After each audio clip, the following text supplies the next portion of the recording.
Discourse on the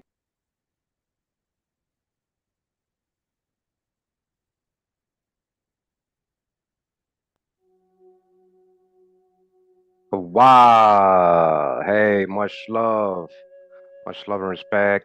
Thanks for tuning in. Once again, appreciate you guys doing that. We're going to keep it very simple, to the point today, informational. It's also a reminder. What I got today is a compilation of excerpts from a lot of old videos. Some of these excerpts are from videos from 5 or 6 years ago. And I just, I get a lot of new subscribers. I get a lot of new trolls. I get a lot of new people that are interested. A lot of new people don't go back to my old videos. They ask me questions that I've already addressed before. And recently, you guys saw, I don't know if you saw, a lot of people try to debunk, me with very ridiculous things. They assume we have one source only. They assume all kinds of things. But yeah, we're gonna go over some information here. Hope you guys enjoy. I think we got a good crowd. Got about 80 people.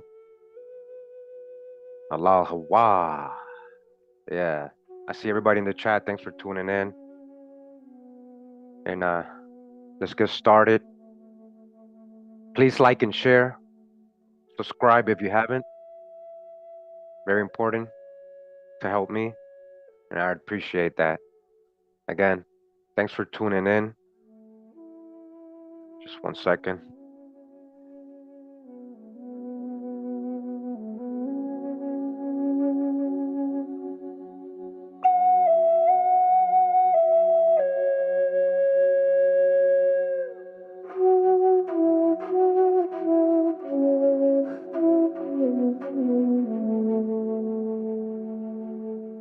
So, Raphael, I hope you've been catching up the last 2 days. And I hope you pay attention to today's presentation. Look over the info. Pay attention to what it's specifically saying. Why they're concluding all this. It's because of what they're seeing, what they're experiencing, what the American Indians are showing them. their ceremonies, their customs, the way they dress, their words, all these other things. It's not just one source, guys. Archaeology, ethnology, anthropology. It's not just one source. This ain't personal, guys. It's just history. You got to understand the difference between beliefs and historical fact. We ain't talking about conjectures. We ain't talking about beliefs. We're talking about what has historically been written today, what people saw the Indians do, and what they concluded and what they wrote. If you're new to my channel,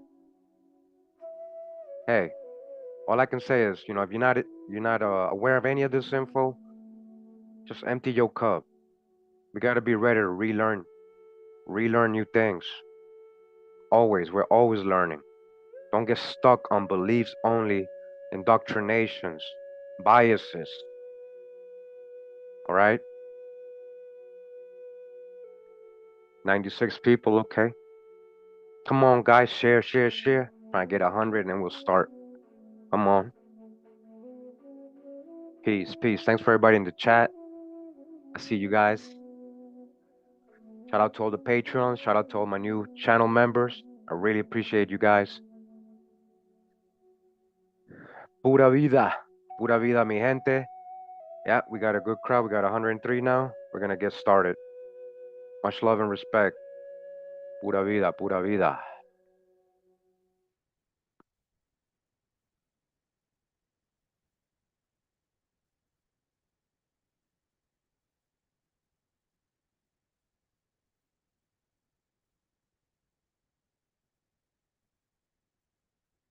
Discourse on the evidences of the American Indians being the descendants of the lost tribes of Israel, delivered before the Mercantile Library Association, Clinton Hall by M. Noah, 1837. All right, so we're going to get into this book real quick from 1837. I just want to say that, again, a lot of these are extras from very old videos. I had, in a lot of these videos, I had very loud music in the background, so I try to remove that right now for today. You might hear some distortion in the background a little bit, but hopefully not too much. Hopefully you guys can pay attention, read along if you have to, and again, enjoy the video. It is, however, in the religious belief and ceremonies of the Indians that I propose showing some of the evidences of their being, as it is believed, the descendants of the dispersed tribes. This opinion is founded, first, in their belief in one God, second, in the computation of time by their ceremonies of the new moon, third, in their division of the year in 4 seasons, answering to the Jewish festivals of the Feast of Flowers, the Day of Atonement, the Feast of the Tabernacle, and other religious holidays. Fourth, in the erection of a temple after the manner of our temple, and having an ark of the covenant, and also the erection of altars. Fifth, by the division of the nation into tribes, with a chief or grand sachem at their head. Sixth, by their laws of sacrifices, ablutions, marriages, ceremonies in war and peace, the prohibitions of eating certain things, fully carrying out the Mosaic institutions, by their traditions, history, character, appearance, affinity of their language to the Hebrew, and finally, by that everlasting covenant of heirship exhibited in perpetual transmission of its seal in their flesh.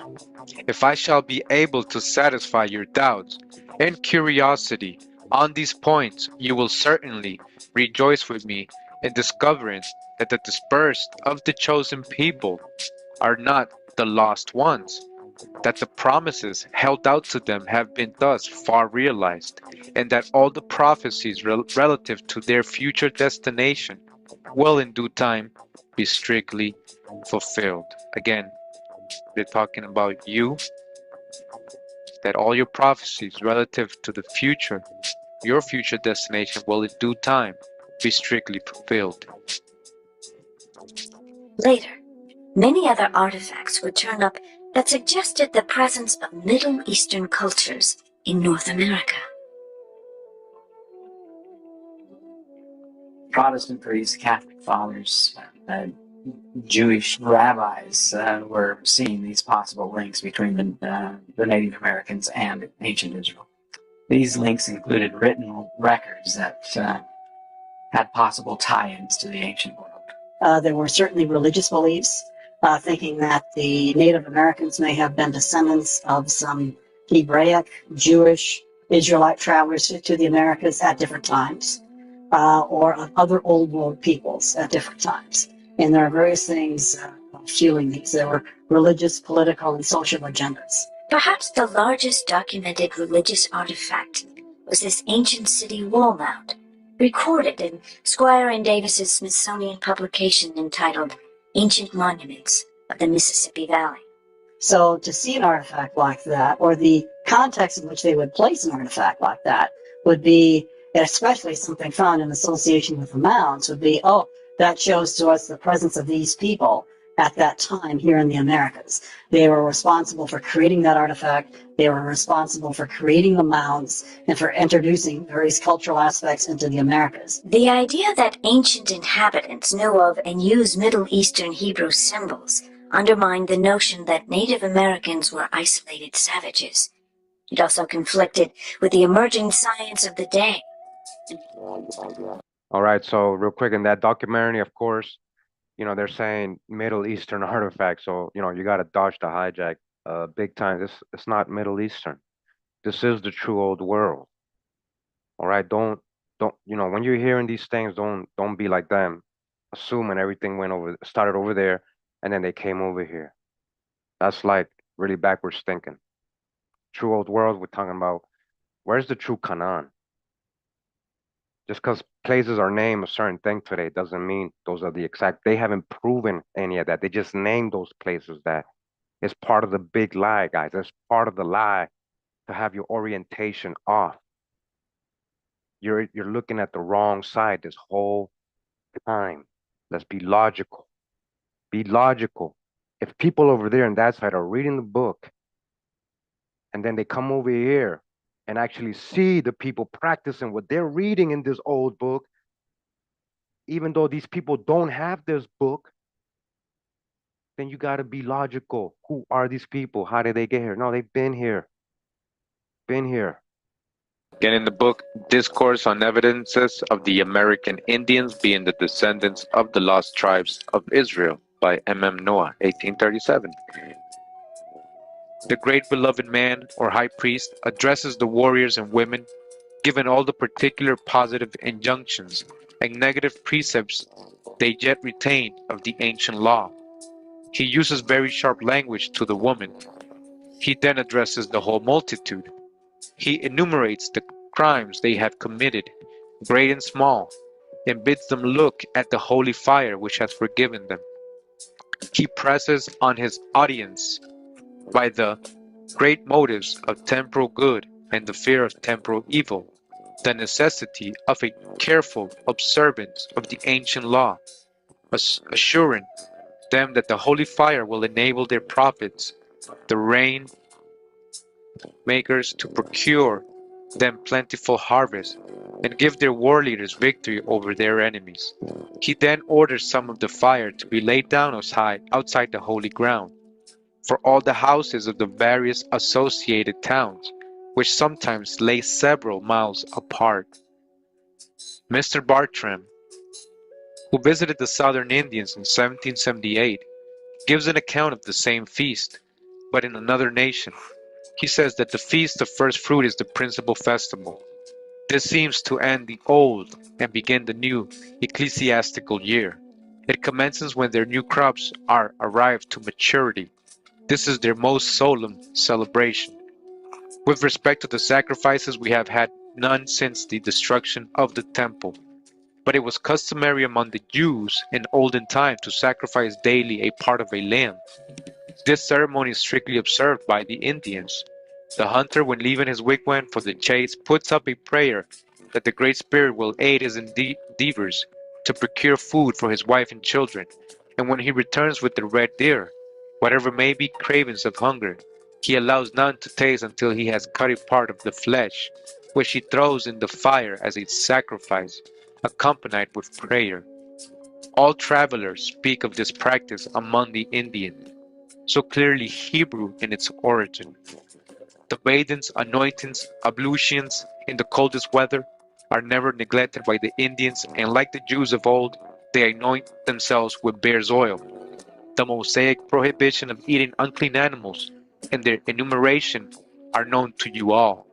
It would be supposed that amidst the uncertainty of an Indian life, all kinds of food would be equally acceptable. Not so, for in strict conformity with the Mosaic law, they abstain from eating the blood of any animal. They abominate swine flesh. They do not eat fish without scales, the eel, the turtle, or sea cow, and they deem many animals and birds to be impure. These facts are noticed by all writers, and particularly by Edwards in his History of the West Indies. The latter able historian, in noticing the close analogy between religious rites of the Jews and the Indians, says that the striking conformity of the prejudices and customs of the Caribbean Indians to the practices of the Jews has not escaped the notice of such historians as Gamela, Duterte, and others. And Edwards also states that the Indians on the Orinoco punished their women caught in adultery by stoning them to death before the assembly of the people. This is one of the earliest maps that we found on the Newark earthworks. This is a drawing by Wyrick from 1860. David Wyrick had done the first comprehensive surveys of the magnificent Newark earthworks. The first of what came to be known as the Holy Stones was found there, and 5 months later, at the Jacksontown Stone Mound a few miles southeast of Newark, he found something even more amazing.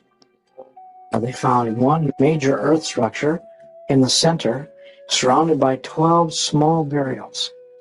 David Wyrick went straight for the middle one with 9 other gentlemen, and they began to dig that mound down. And they uncovered it. When they did, they found a wooden coffin made out of oak. And opening up that coffin, in there was a large skeleton of a man, but also in this coffin was a little box, maybe about 8 or 10 inches in size, and it was cemented shut. Wyrick and the men, while they're all there together, they pried this box apart, and in it was a black stone. They opened this box, and here was this unusual artifact. We own the Newark Holy Stones, and these stones were found in a Hopewell mound in the 1860s, and the presumption from finding them was that perhaps the American Indians had some kind of contact with the Hebrews, or possibly they were the Hebrews. That's another idea. So we have the museum has been interested in origins. They took it to some scholars, identified that it was probably some type of Hebrew. They took it to some rabbis living in the area, and upon looking at it, they said yes, they could read it. And it was a complete rendition of the 10 Commandments. They called it block Hebrew because they could never see anything written like this, but they called it block Hebrew. And so then naysayers started picking on Wyrick. He was accused of sticking this stone in front of these 9 men somehow and being able to hide it and conceal it. Upon examination, mainstream archaeologists proclaimed the stones a hoax, while many diffusionists continued to believe in their authenticity. There has been good points on either side for whether they are a first millennium piece of artifact or something that was devised in the 19th century. Then it wasn't until sometime in the 1900s, lo and behold, in Israel, they find, guess what? They found block style Hebrew. That block style Hebrew was given a name by the experts, monumental Hebrew, because of the way it was written. Long after Wyrick. Mainstream archaeologists dismiss such findings, in part because scientific protocols and rules of evidence were not followed in their acquisition. Among the Mosaical laws is the obligation of one brother to marry his brother's widow if he died without issue. Major Long says if the deceased had left a brother, he takes the widow to his lodge after a proper interval and considers her as his wife. This is also confirmed by Charlevoix. It would occupy a greater space of time than I can afford to trace similitude between all the Indian rites and religious ceremonies and those of the Jewish nation, in their births, in their separation after the births of their children, in their daily prayers and sacrifices, in their festivals, in their burials, in the employment of mourners, and in their general belief. I see a close analogy, an intimate connection with all the ceremonies and laws which are observed by the Jewish people, making due allowance for what has been lost and misunderstood in the course of upwards of 2,000 years. A general belief exists amongst most travelers that the Indians are the descendants of the missing tribes. Manasseh ben Israel wrote his celebrated treatise to prove this fact on the discovery of America. William Penn, who always acted righteously towards the Indians and had never suspected that they had descended from the missing tribes, says in a letter to his friends in England, I found them like countenances to the Hebrew race. I consider these people under a dark night, yet they believe in God and immortality without the aid of metaphysics. They reckon by moons, they offer their first ripe fruits, they have a kind of feast of tabernacles. They are said to lay their altars with 12 stones. They mourn a year and observe the Mosaic law with regard to separation. Emmanuel de Moraes, in his History of Brazil, declares that America has been peopled by the Carthaginians and Israelites, and as the Israelites, he says nothing is wanting but circumcision to constitute a perfect resemblance between them and the Brazilians. The Reverend J. Betty, a very worthy missionary, says, I have often before hinted that I have taken great pains to search into the usages and customs of the Indians in order to see what ground there was for supposing them to be part of the 10 tribes, and I must own to my no small surprise that a number of their customs appear so much to resemble those of the Jews, that it is a great question with me whether we can expect to find among them 10 tribes, whatever they are at this day, all things considered, more of the footsteps of their ancestors than among the different Indian tribes. Trami and his discovery of the sources of the Mississippi, after a full of interesting account of the Indians, right? So remember what they found in the mounds, right? In these mounds, so many mounds in Mississippi, right? It says here that different authors have brought them hither from all parts of the world. I was at first induced to join with those who derived them from the Hebrews. It seemed impossible for me to doubt that by so doing I should be building an impregnable foundation. He then proceeds to prove their Asiatic origin by many interesting facts. The late Earl of Crawford and Lindsay published his travels in America in 1801. It is curious and pleasing, he says, in reading the travels of those who have been among these people, to find how their customs comport with the laws of Moses. And after describing the length their religious rites and ceremonies, his lordship emphatically observes, it is a sound truth that the Indians are descended from the 10 tribes, and time and investigation will more and more enforce its acknowledgement. All right, so this is what we're doing, because with time and investigation, more and more is acknowledged, right? That's what we are doing. We're revealing this part of history that has been left from us. And this is beyond religion. The Back Creek Stone. All right, so I just want to say a lot of people's been asking me or being very sarcastic when they ask me is, wasn't there 12 tribes? So they're thinking I'm saying there's only 10 tribes. So what I tell these people, and I know a lot of you who read scripture know why they use the term 10 lost tribes, right? There was a separation between the Israelites, right? That's in scripture.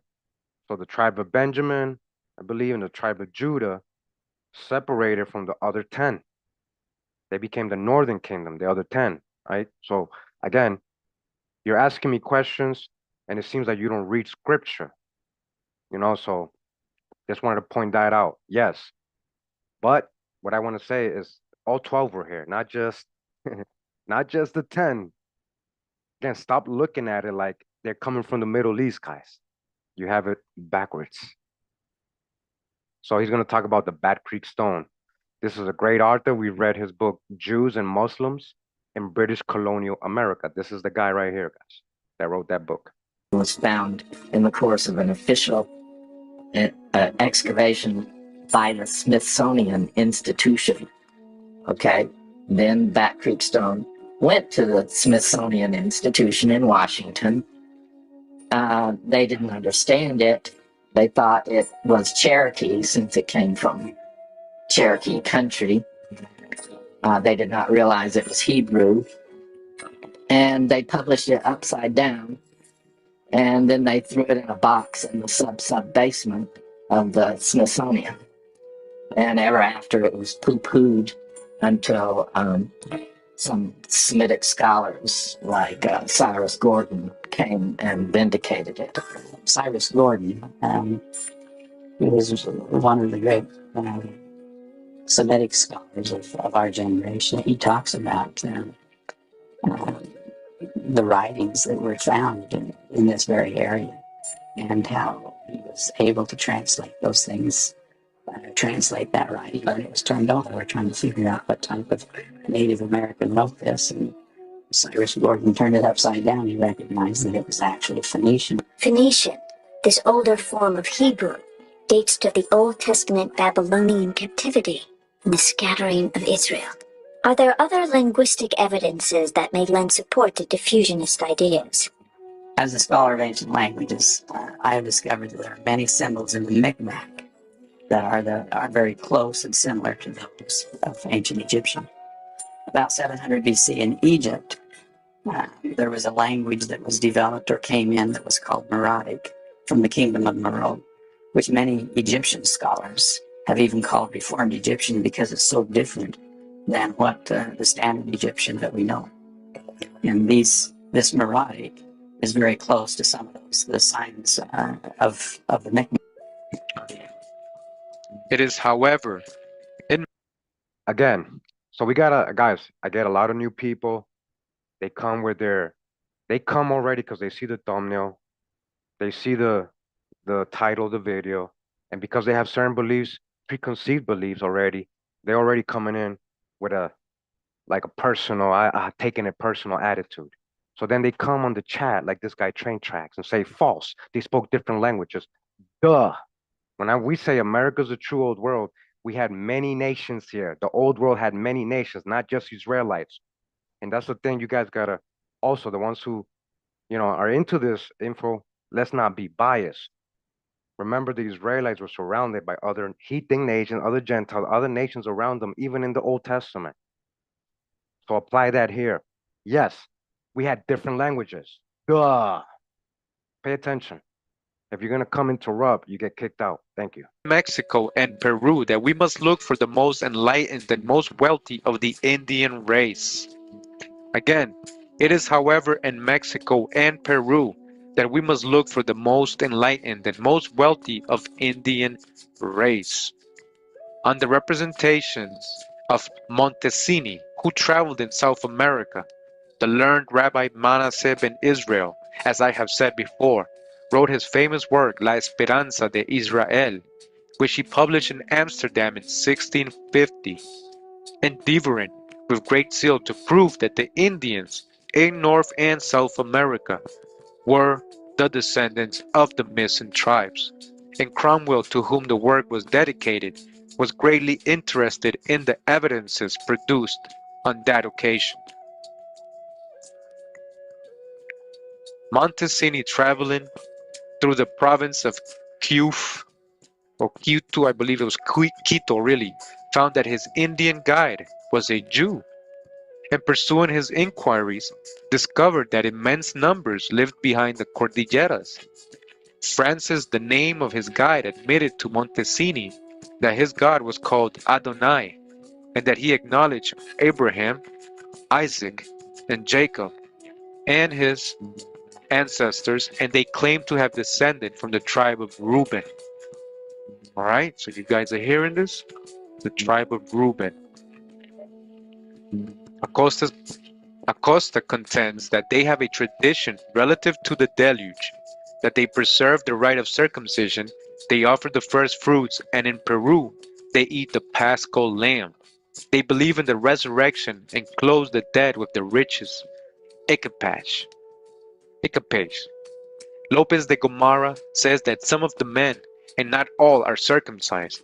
Acosta continues, the Mexicans point out the various stations as their ancestors advanced into their country, and it is precisely the route which they must have held had they been immigrants from Asia. And that's when they uncovered. All right, so again, hey, Taco, Phoenicians is not a group of one people. Phoenicians, those were seafarers, seafaring people. There was a lot of different nations that were included in what they're calling Phoenicians. That includes Danites, Tyrians, so many other people, Hamites, all kinds of people were Phoenicians. It was more like a shout out to the archivist. It's more like a secret order of navigators. It was like a secret society. They had access to certain charts, maps, and all things like that. It wasn't one people. And to say they weren't Hebrew, Hebrew's a language, first of all. You got to get more specific. And train, I never said everybody in America spoke Hebrew. Stop lying, man. It's all pointed out. Let's go. This is right here this is an old documentary when they found the Newark Holy Stones, I believe. The famous Decalogue stone, a black piece of slate. Actually, it's alabaster, but there's alabaster all over the world. Very soft black sandstone with a priestly figure and characters on every single surface. A few of these letters look like standard Hebrew, but most of them don't. But working from the clue that a few of them look like standard Hebrew, John McCarty, again, that was Episcopalian minister in Newark, was able to decipher the rest of the letters and discover that the text here is basically an abridged version of the Ten Commandments or Decalogue, written in Hebrew language, but in this funny alphabet. And over the head of this robed and bearded figure is the name Moshe, or Moses in Hebrew. So presumably this is Moses giving the Ten Commandments. Well, the alphabet that's used on the Decalogue stone is actually one of its most interesting peculiarities. This chart compares the standard Hebrew alphabet to the alphabet that appears on the Decalogue stone. This column here is basically standard Hebrew letters, and these are the Decalogue letters. About half the letters here are basically standard Hebrew. You can see the bet is basically the same, the dalet is basically the same, the hey is basically the same, and so forth. But perhaps half of the letters are very unusual. In fact, essentially unknown as Hebrew. Personally, I wouldn't be interested in these things if I didn't think they had a very good chance of being authentic. I'm not a Hebrew scholar myself, but these things have got me interested enough that I've learned a little bit about the Hebrew alphabet and something about the history of the Hebrew alphabet. Frankly, I think that Newark, Ohio, at one time, was sort of a Mecca or Jerusalem kind of place. A place to which one would come for great religious events. A place to which one would bring the remains of the famous people. Just as we will take people to Rome to bury them in St. Peter's Basilica, I think people were brought here. And that these are perhaps mementos, talismans, or something associated with famous people. Manasseh ben Israel declared. All right, so I just want to read something, guys. Sorry to interrupt. I have to do this, guys. Allow me to do this, okay? I know you guys are enjoying. These are old videos. If you guys want to go watch the presentations uninterrupted, I'm live right now. Go watch the old presentations. They're uninterrupted. So I want to address what Taco said. Taco said, so don't interrupt. Hold on, guys. He says, so don't interrupt YouTube with your videos. See what he says? This is Taco. I took him out already. He's not welcome here anymore. He said, don't interrupt YouTube with your videos, then complain when they discipline you. You see how envious and childish people are, guys? And then they come on the lives. They're not even paying attention what I'm showing. You over there babbling in the chat, talking about his grandmother said she was an Israelite. Well, your grandma's not a historian. Your grandma's probably from the 1900s. What does she know? Most people from the 1900s don't even know their own history. Yeah, they heard they were Indians, but that's about it. What tribe specifically and how? And they only, yeah. And I bet you she also thought she was part slave because they were telling her in school. I don't know. But we're not talking about your grandma here, man. We're talking about primary sources. We're showing historical accounts. All right, we're showing archaeology. We're showing what people saw the Indians do and practice. This ain't about your grandma, man. And I bet you if your grandma actually studied and really knew her elders, she'd probably say, maybe your people are not Israelite. Good for you. Good for you. And again, not every American Indian was Israelites. We don't generalize on this channel. So fine. You're not an Israelite, fine. Fine. Keep that to yourself. I'm showing history here. Back to the book. That the Indians of Mexico had a tradition that their magnificent place of worship had been built by a people who wore their beards and were more ancient than their Incas. In the Universal History of 1748, it is affirmed that the Mexicans and other American Indians brand their garments in order the more effectually to express grief, the Hebrew custom of this day. Lopez de Gomara states that the Mexicans offer sacrifices of the first fruit, and when Cortes approached Mexico, Montezuma shut himself up for the space of 8 days and fasted in prayer. Emmanuel de Moraes and Acosta say that the Brazilians marry their own tribes and families, and Escorbatus affirms that he frequently heard the southern tribes repeat the sacred notes, Hallelujah. Malvenda states that several tombstones were found in St. Michael's with ancient Hebrew characters. When the Spaniards invaded Mexico, the Cholula was considered a holy city by the natives, with magnificent temples in which the high priest, Quetzalcoatl, preached peace to man and would permit no other offerings to the Master of Life than the first fruits of the harvest. And I'd like to now bring up another interesting place that you're finding descendants of the Israelites. And in America today, you see a very large movement of African Americans who say that they're the real chosen people, that they're the children of Israel, they're the Judeans. You know, so what are they just trying to create an identity for themselves because they were slaves, or is there really something here? And the answer is most likely there is something there. And most likely maybe that they were the original Israelites, and maybe that the Jewish people today who are white, Caucasian people came in a little bit later on. We know they were sold into slavery. We know now that they're fulfilling prophecies by saying, we're coming back. We want to rejoin the nation. We know that some of the greatest sages of the transmission of the Torah were converts from Rome. Hey, Czars. You have a man named Onkelos who wrote a commentary on the Torah, unprecedented, that we still learn today. He was a convert. Some of the largest pillars on the transmission today were Roman converts. So here we are, we're Caucasian Jewish people. And Don Alonso Eresella, in his History of Chile, says that Araucanians acknowledge one supreme being and believe in the immortality of the soul. In the Abbey Clavigero declares that they have a tradition of a great deluge. The laws and ceremonies of the Peruvians and Mexicans have no doubt been corrupted in the course of many ages, both in their sacrifices and worships. The great and magnificent temple, evidently an imitation of the erected by Solomon, was founded by the Manco Capac, or rather by the Inca Yupanque, who endowed it with great wealth. Clavigero and De Vega, in their very interesting account of this temple, say what we call the altar was on the east side of the temple. There were many doors to the and the four walls, the whole way round, were crowded with a rich golden garland, more than an ell in width.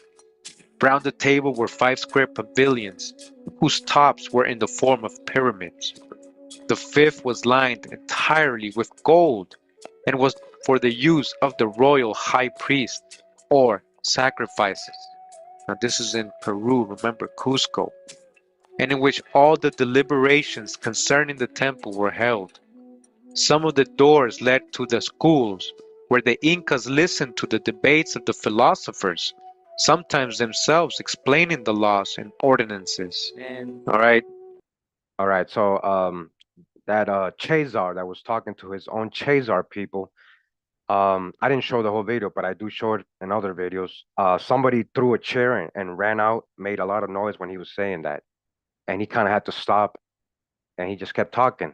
They don't like that. And again, you got to dodge the hijack because he was talking about slavery like they were coming from West Africa. So, but even though he was telling you, yeah, they might be more original than the converts, the Khazar Roman converts. All right, now pay attention to who is an Israelite and who is not an Israelite. And the terms Israelite and Israeli, this is from the horse's mouth themselves, the Chazars. Okay, and if you guys are asking, who's the author of these books?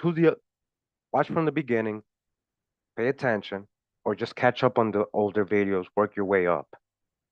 Okay? Right now I'm in the Jewish Almanac from 1980. All right, this is the cover right here. It says a celebration of Jewish life and the Jewish people, a fact-filled book. All right, again, a fact-filled book of information and entertainment. All right, traditions, history, religion, wisdom, and achievements. Again, the Jewish Almanac. All right, and we go right to part 1 of this Almanac magazine, Jewish Almanac, and it says, part 1, identity crisis. It says a brief history of the terms for Jew. All right, we're going to get into that. All right, so I'm zoomed in now. All right, so you can see it clearly. And it says here, strictly speaking, it is incorrect to call an ancient Israelite a Jew. All right, again, strictly speaking, it is incorrect to call an ancient Israelite a Jew, or to call a contemporary Jew an Israelite. Okay. All right, so you can't say that the ancient Israelites are the same as Jews.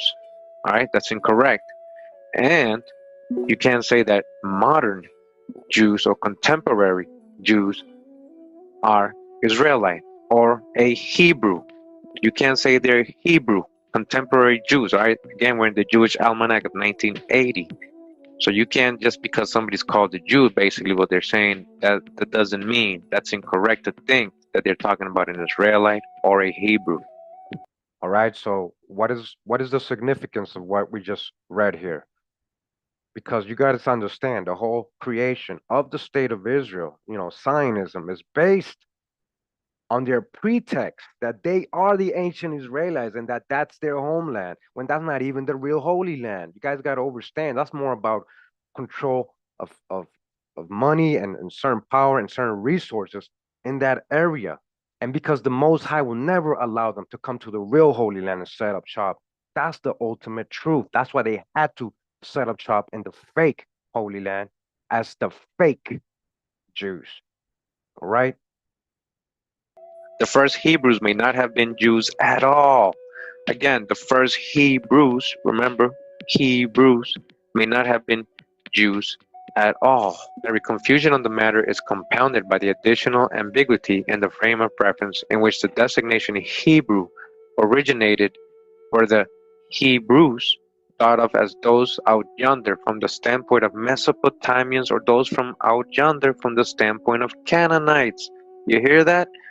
Let me explain what he just said there, what they just said in the Jewish Almanac of 1980. All right, just what I said before.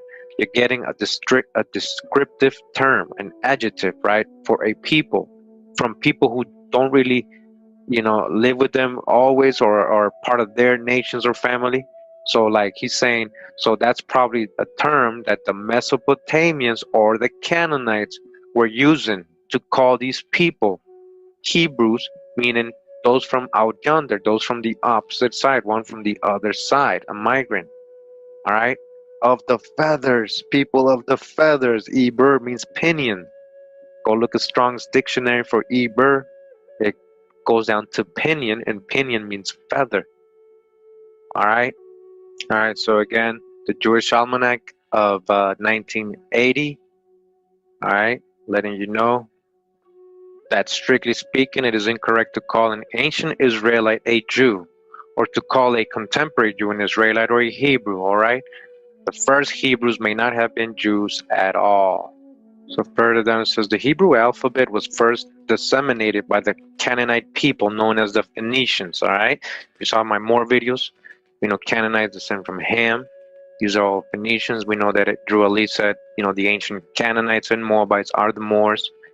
So they would speak a form of Paleo, what they call Paleo Hebrew, and they also called Phoenician. So telling you, the Jewish Almanac right here says the Canaanite people known as the Phoenicians, a group closely related to Israelites linguistically, though not culturally or religiously.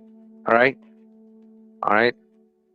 not all kinfolk are kingfolk. All right, not culturally or religiously, but just linguistically. The particular form of the Hebrew alphabet used today is actually Syrian or Aramaic in origin. All right, so the one they use today is not really this Paleo Hebrew. All right, which So again, Phoenicians include a lot of different nations. It did include Israelites. It did include Hebrews, not or again Hebrews, those from the other side or who spoke a certain language. Phoenicians, again, they did speak a form because this is the mother tongue, guys.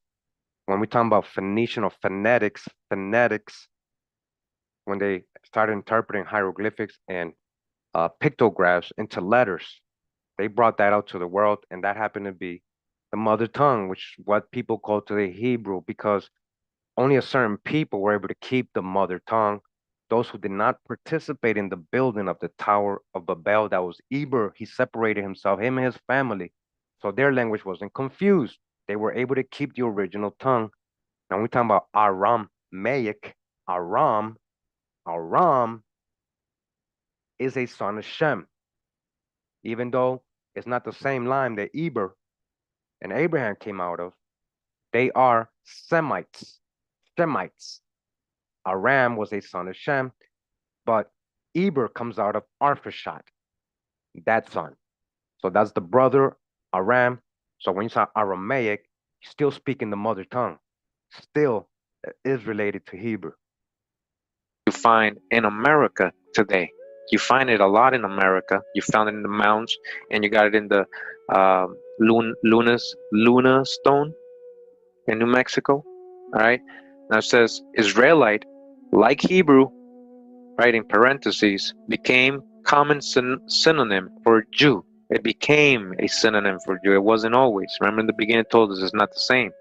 Throughout post-biblical history down to modern times, with perhaps less adaptability to pejorative usage than the other terms. Since the founding of the State of Israel in 1948, the term has come to jostle against the newer term Israelite, right, which is not synonymous in general.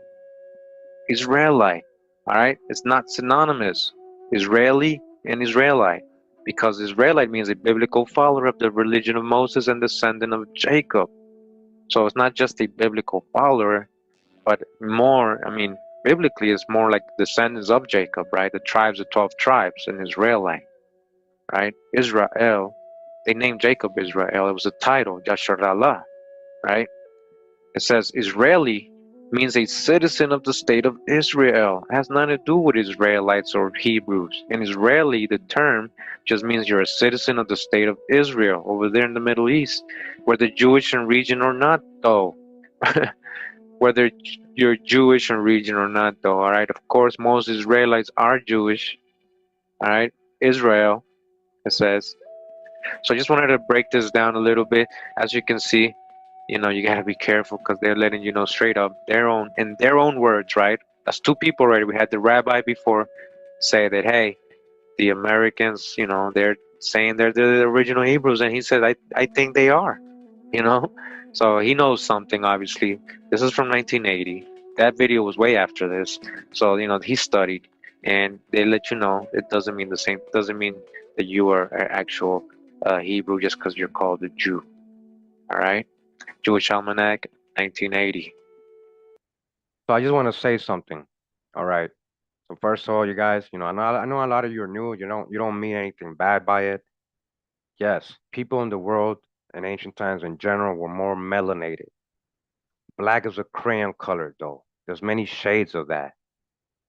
That's why in America they call the Indians the copper-colored tribes of America. Copper has many shades, light copper and dark copper, and now everything in between. Let's stop being biased because Hamites, Moabites, Canaanites, even Edomites, a lot of other nations were so-called black too. So you can't just run, oh, I'm black, so I'm an Israelite. All right? We got to get out of our own biases and our own hijacks, guys. And I know this may offend you if you're new here, if you're coming with that whole abo or pro-black or pan-African background, then you got to empty your cup. Israel had 12 tribes and they were mixing. Even even Jacob, he didn't just have one wife, he had four. One was Egyptian, one was Canaanite. They're not all the same. And then the sons also had different wives. Please learn biblical genealogy. Stop generalizing. Again, you're not black. Stop calling yourself a crayon color. And again, King Grayson, we know the world was melanated. Different shades of it. Different shades of it. But the heathen nations were too. The heathen nations, the Canaanites, the Gentiles, all these people were so-called black. So you cannot just use complexion or the word black to say, oh, I'm an Israelite because I'm black. All right? Take it how you like, man. Again, in the book Discourse on Evidences of the American Indians being descendants of the lost tribes of Israel, continues, says here, Sword says of the Indians of Suriname, this is in South America, on the authority of Nashi, or Nashi, a learned Jew residing there, that the dialects of those Indians common in Guyana is soft, agreeable, and regular, and their substantives are Hebrew. Their substantives are Hebrew, all right? A learned Jew, right? He recognized the people in Guyana and Suriname, right? Their words have some substantives that are Hebrew. Their language in the roots, idioms, and particular construction has the genius of the Hebrew language. Hebrew, as their orations have the bold, laconic, and figurative style of the Hebrew prophets. All right? Sword said that. All right? From the authority of a Nashi, a learned Jew. All right? The Reverend Mr. Chapman says of the Osages, it is their universal practice to salute the dawn of every morning with their devotion, a custom always prevailing among pious Jews. Malvenda and Acosta both affirmed that the natives had a tradition of Jubilee, according to the Jubilee of Israel.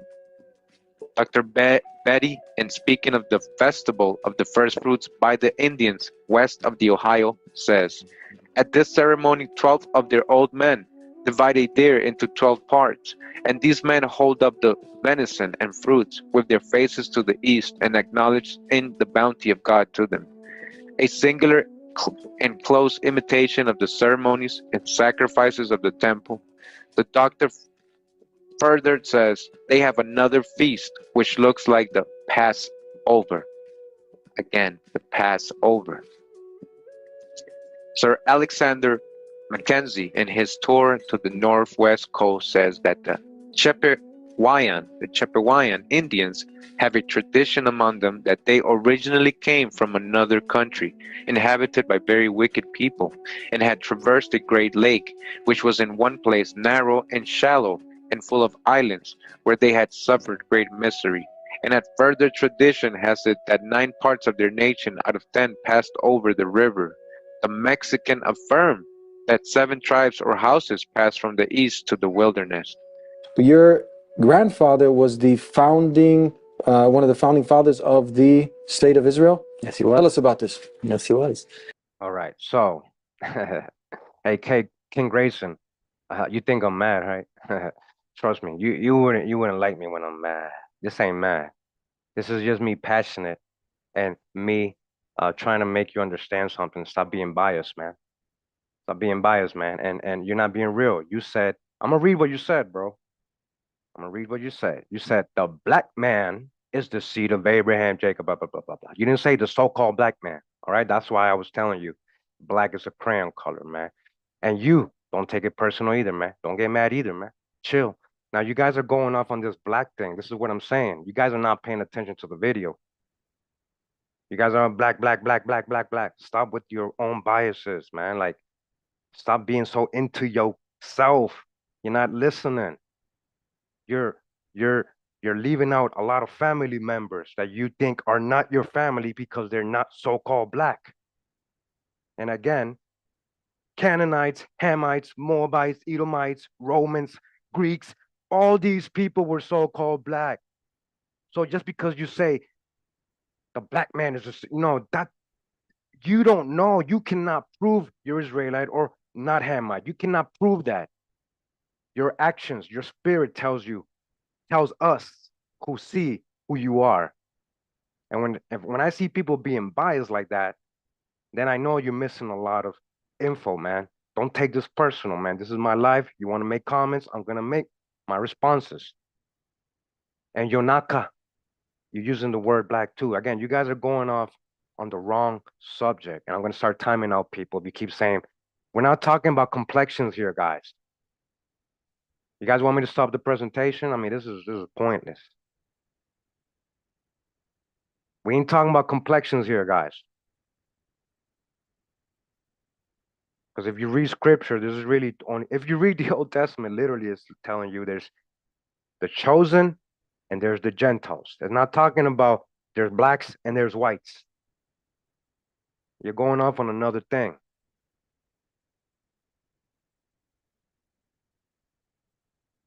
Yeah, they're here to disrupt. Yeah. Yeah. So we're gonna listen to Miko Peled. Miko Peled is such a great person. And when you think we don't hate all Chazars, guys. We don't hate all Chazars.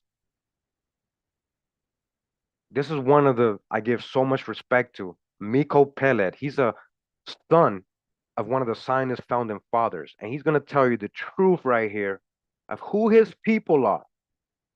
All right? Again, this ain't about color. Get off that.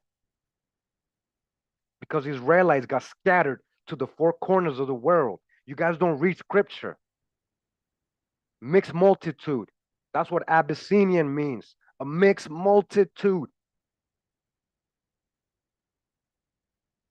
Miko Pell is going to tell you something right here. Pay attention. Get off that crayon color talk in the chat.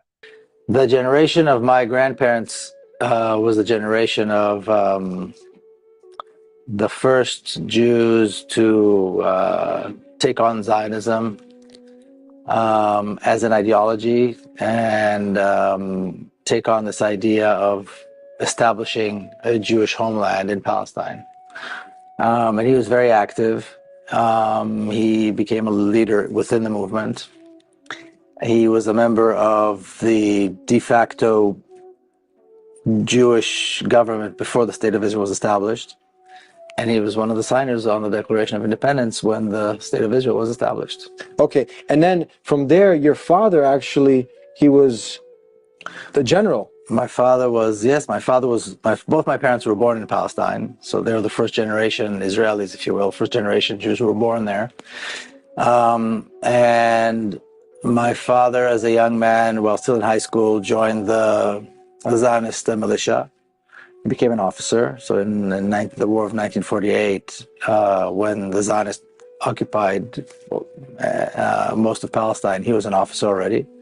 And then he remained in the military as a career officer. And by 1967, he was already a general. Mm-hmm. and a member of the Israeli Central Command, the High Command. What if someone says, look, he's just a self-hating Jew? Have you heard this statement?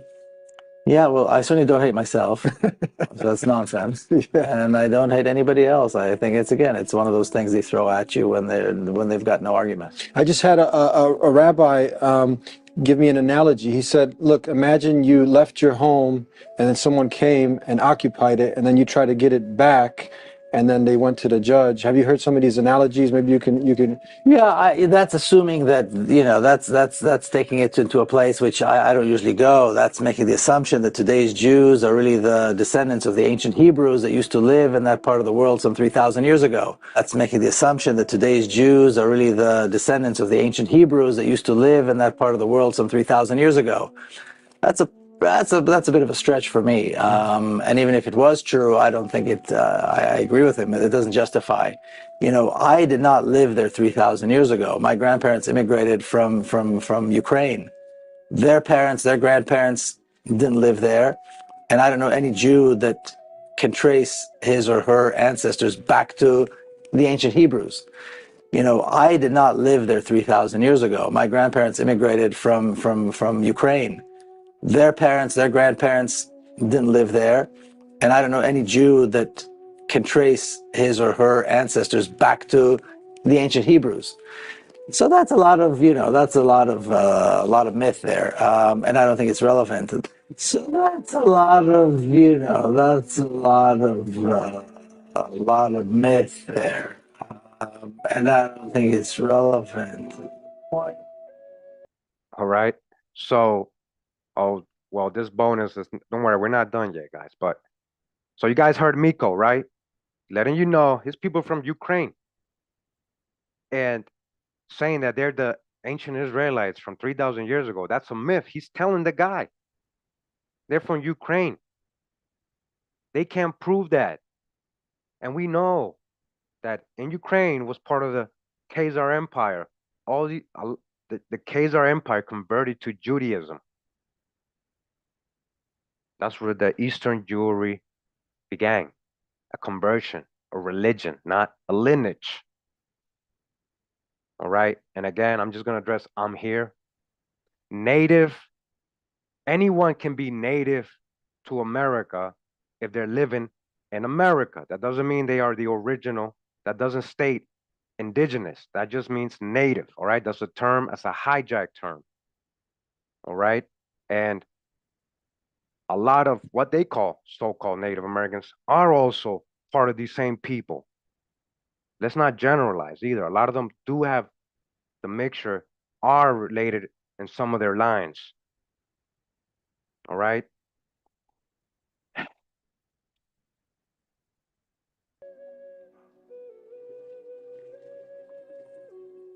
The Seminoles of Florida by Minnie Moore Wilson. All right, so in this book, it's going to basically correlate a lot of the information we've already gone before in past videos. So let's just go into it so you can see what I'm talking about. So we go to page 118, relationship to the Aztecs and Eastern tribes. Jave, or Jawe, or Jawa, Hawa. Today, the antiquarian may lay aside his musty parchments of antiquity and in the heart of the big Everglades, study the history of an ancient people through living authors. Jave, Jehovah, or Hawa, monotone, yet rhythmical, the brown-faced singers, again, brown-faced singers, chanted the hymn. Over and over again were the words repeated by the Seminole choir, till the word Jave, mystical and the centuries past, dwelt with the listener.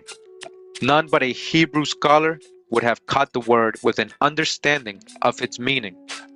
The occasion was a 4th of July celebration when the retired Reverend W. M. Gray was visiting the Seminole Mission at Immokalee, situated near the western border of the Florida Everglades.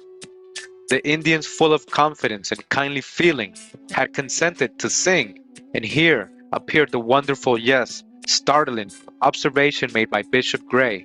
Javeh is the Hebrew word meaning Jehovah or Hawa, a word held in such awe by the children of Israel. and as claimed by scholars, too sacred to pass the lips of a man, that even its correct pronunciation is unknown. All right, so they don't know how it's pronounced. So Hawa, right? There was no V's in ancient Paleo Hebrew. If you go to the letter of the Vav, they have the V today, it was Wa, the sound. All right, so let's continue. It says, today in the weird fastnesses of the Everglades, a band of wild Indians chant the name of the great Jehovah or Hawa in the Hebrew tongue, a name that is meaningless in its original form to thousands of educated Americans. When questioned by Bishop Gray as to the meaning of the sacred word, the Indian answered, God, white man's God. The question now appeals to the scientist, to the antiquarian, and to the theologian. From whence came the Seminoles' knowledge of the word? From its use in the death of the Everglades, one may work back to the prehistoric ruined temples of Mexico and Yucatan, so similar to those of Egypt. Again, the prehistoric ruined temples of Mexico and Yucatan, so similar to those of Egypt, and thus may find in Seminole speech a language linked to connect the New World with the Old. Is this single word, as verified by Bishop Gray, the keynote to the history and origin of the North American Indian? Continuing, Prescott in his History of Mexico refers to some traditions of the Aztecs as bearing a singular resemblance to those found in the scriptures. More or less, does one start with surprise and awe, as he notes in the Indians of Florida a strict observance of those customs as well as religious beliefs as laid down in the book of Leviticus. Not the least startling, after 34 centuries, do we find the Seminole observing the rigid laws of health as laid down to the children of Israel after the Exodus. With reference to the preservation of health, we find in the scriptures that those affected by disease were separated from the tribe, and as health returned, we read Leviticus 15:13. Then shall he number himself 7 days for his cleansing, and wash his clothes, and bathe his flesh in running water, and be clean. Verse 7. And whoever touches the flesh of him shall wash his clothes and be unclean until the evening. Note the following. On a recent visit to the Seminole camps, and after receiving warm welcome from the squaws and pickaninnies of former acquaintances, a solitary figure who observed sitting in a small detached wigwam, approaching for the purpose of shaking hands. From all sides came gesticulations and dissenting tones from the squaws, and feeling that the woman was a prisoner or taking some kind of punishment, we passed on. During a visit of 3 days at the camps, the squaws was kept aloof from the band, receiving all necessary attention with the kindliest spirit, but fulfilling the law of Moses. Again, fulfilling the law of Moses, Muskogeans, Musko, Meshech, Moses, Meshi, as recorded in Leviticus, and she shall be apart 7 days, and whoever touches her shall be unclean. The Aztecs made crimes against society capital among their registered laws. Adultery was punishable, as with the Jews, by death, or Hebrews, right? The same laws hold good among the Seminoles today.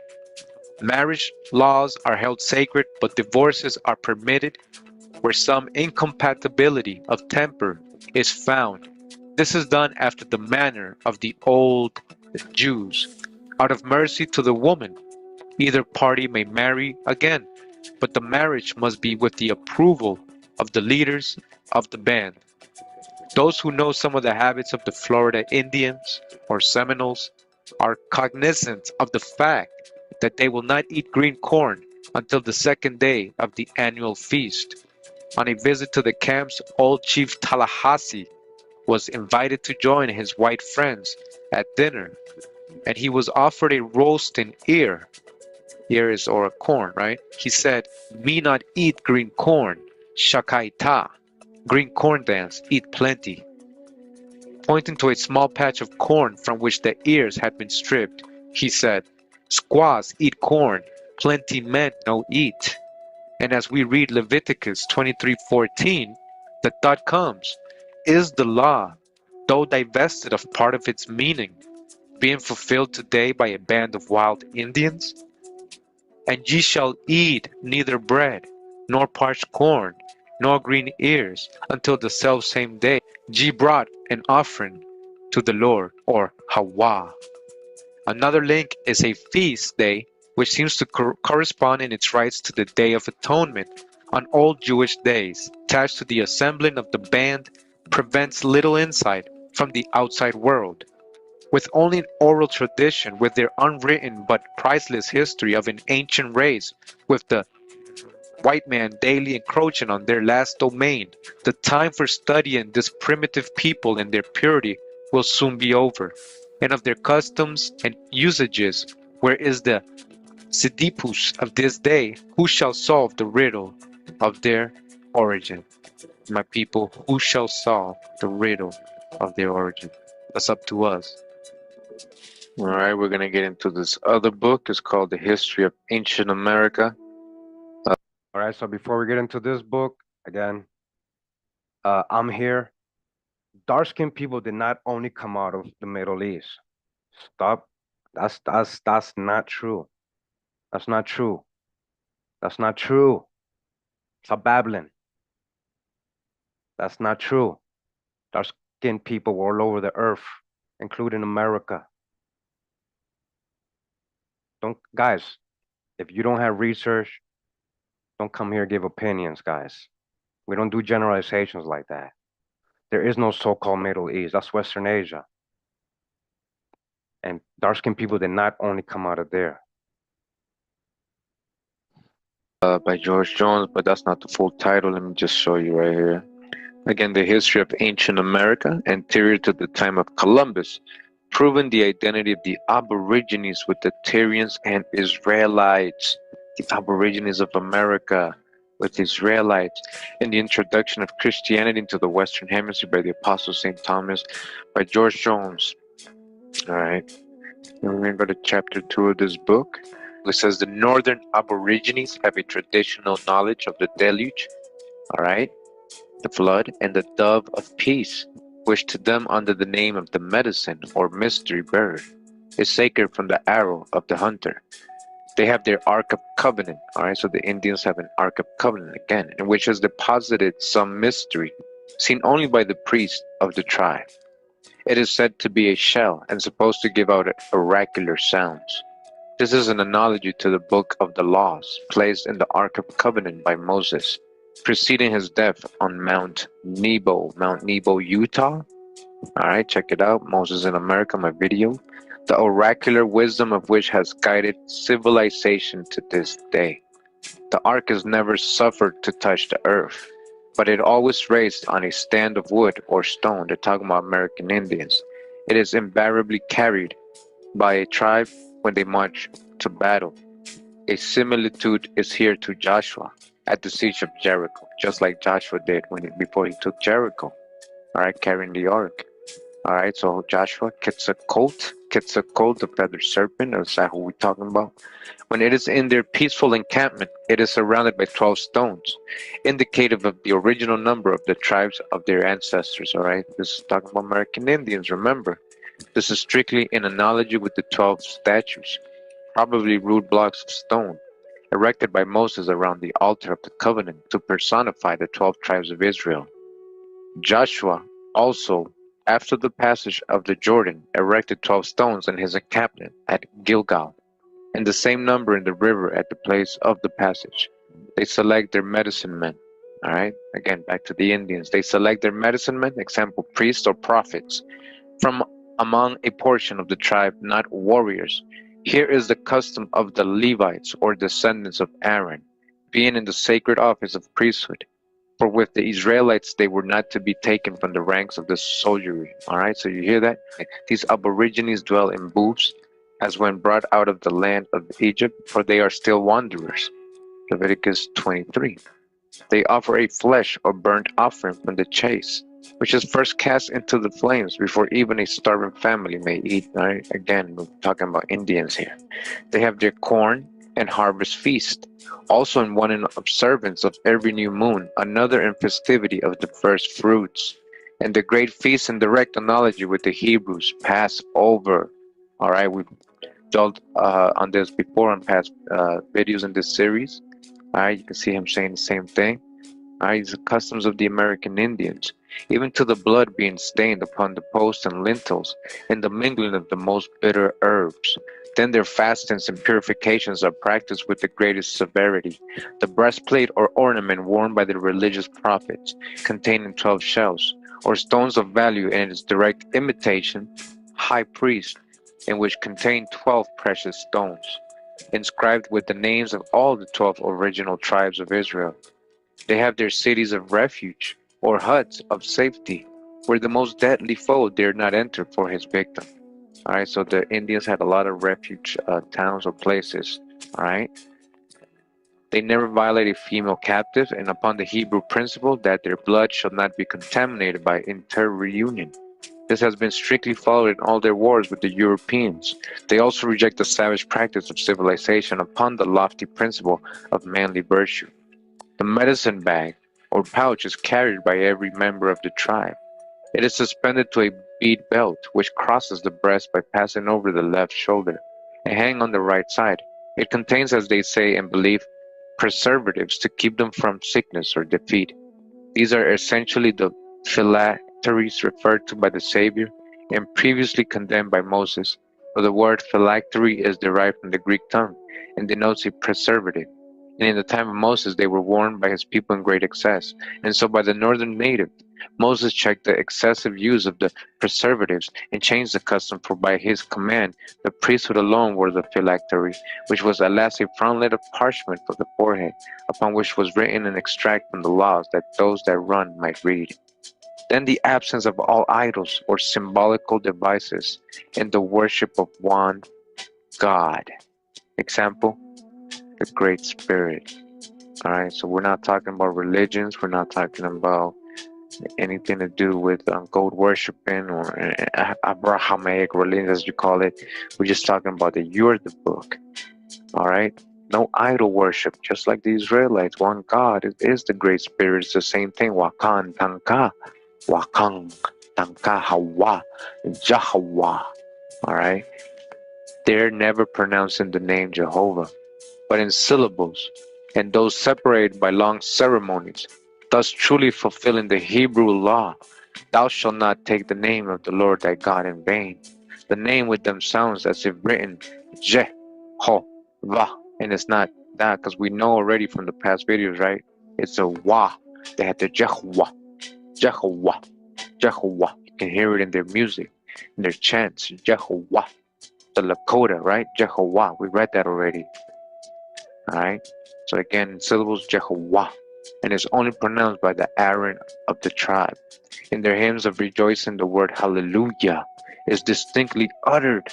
Alright? They say hallelujah, hallelujah, hey, hallelujah, Jehovah. It's to the foregone analogies is to be added the general and firm belief in the immortality of the soul.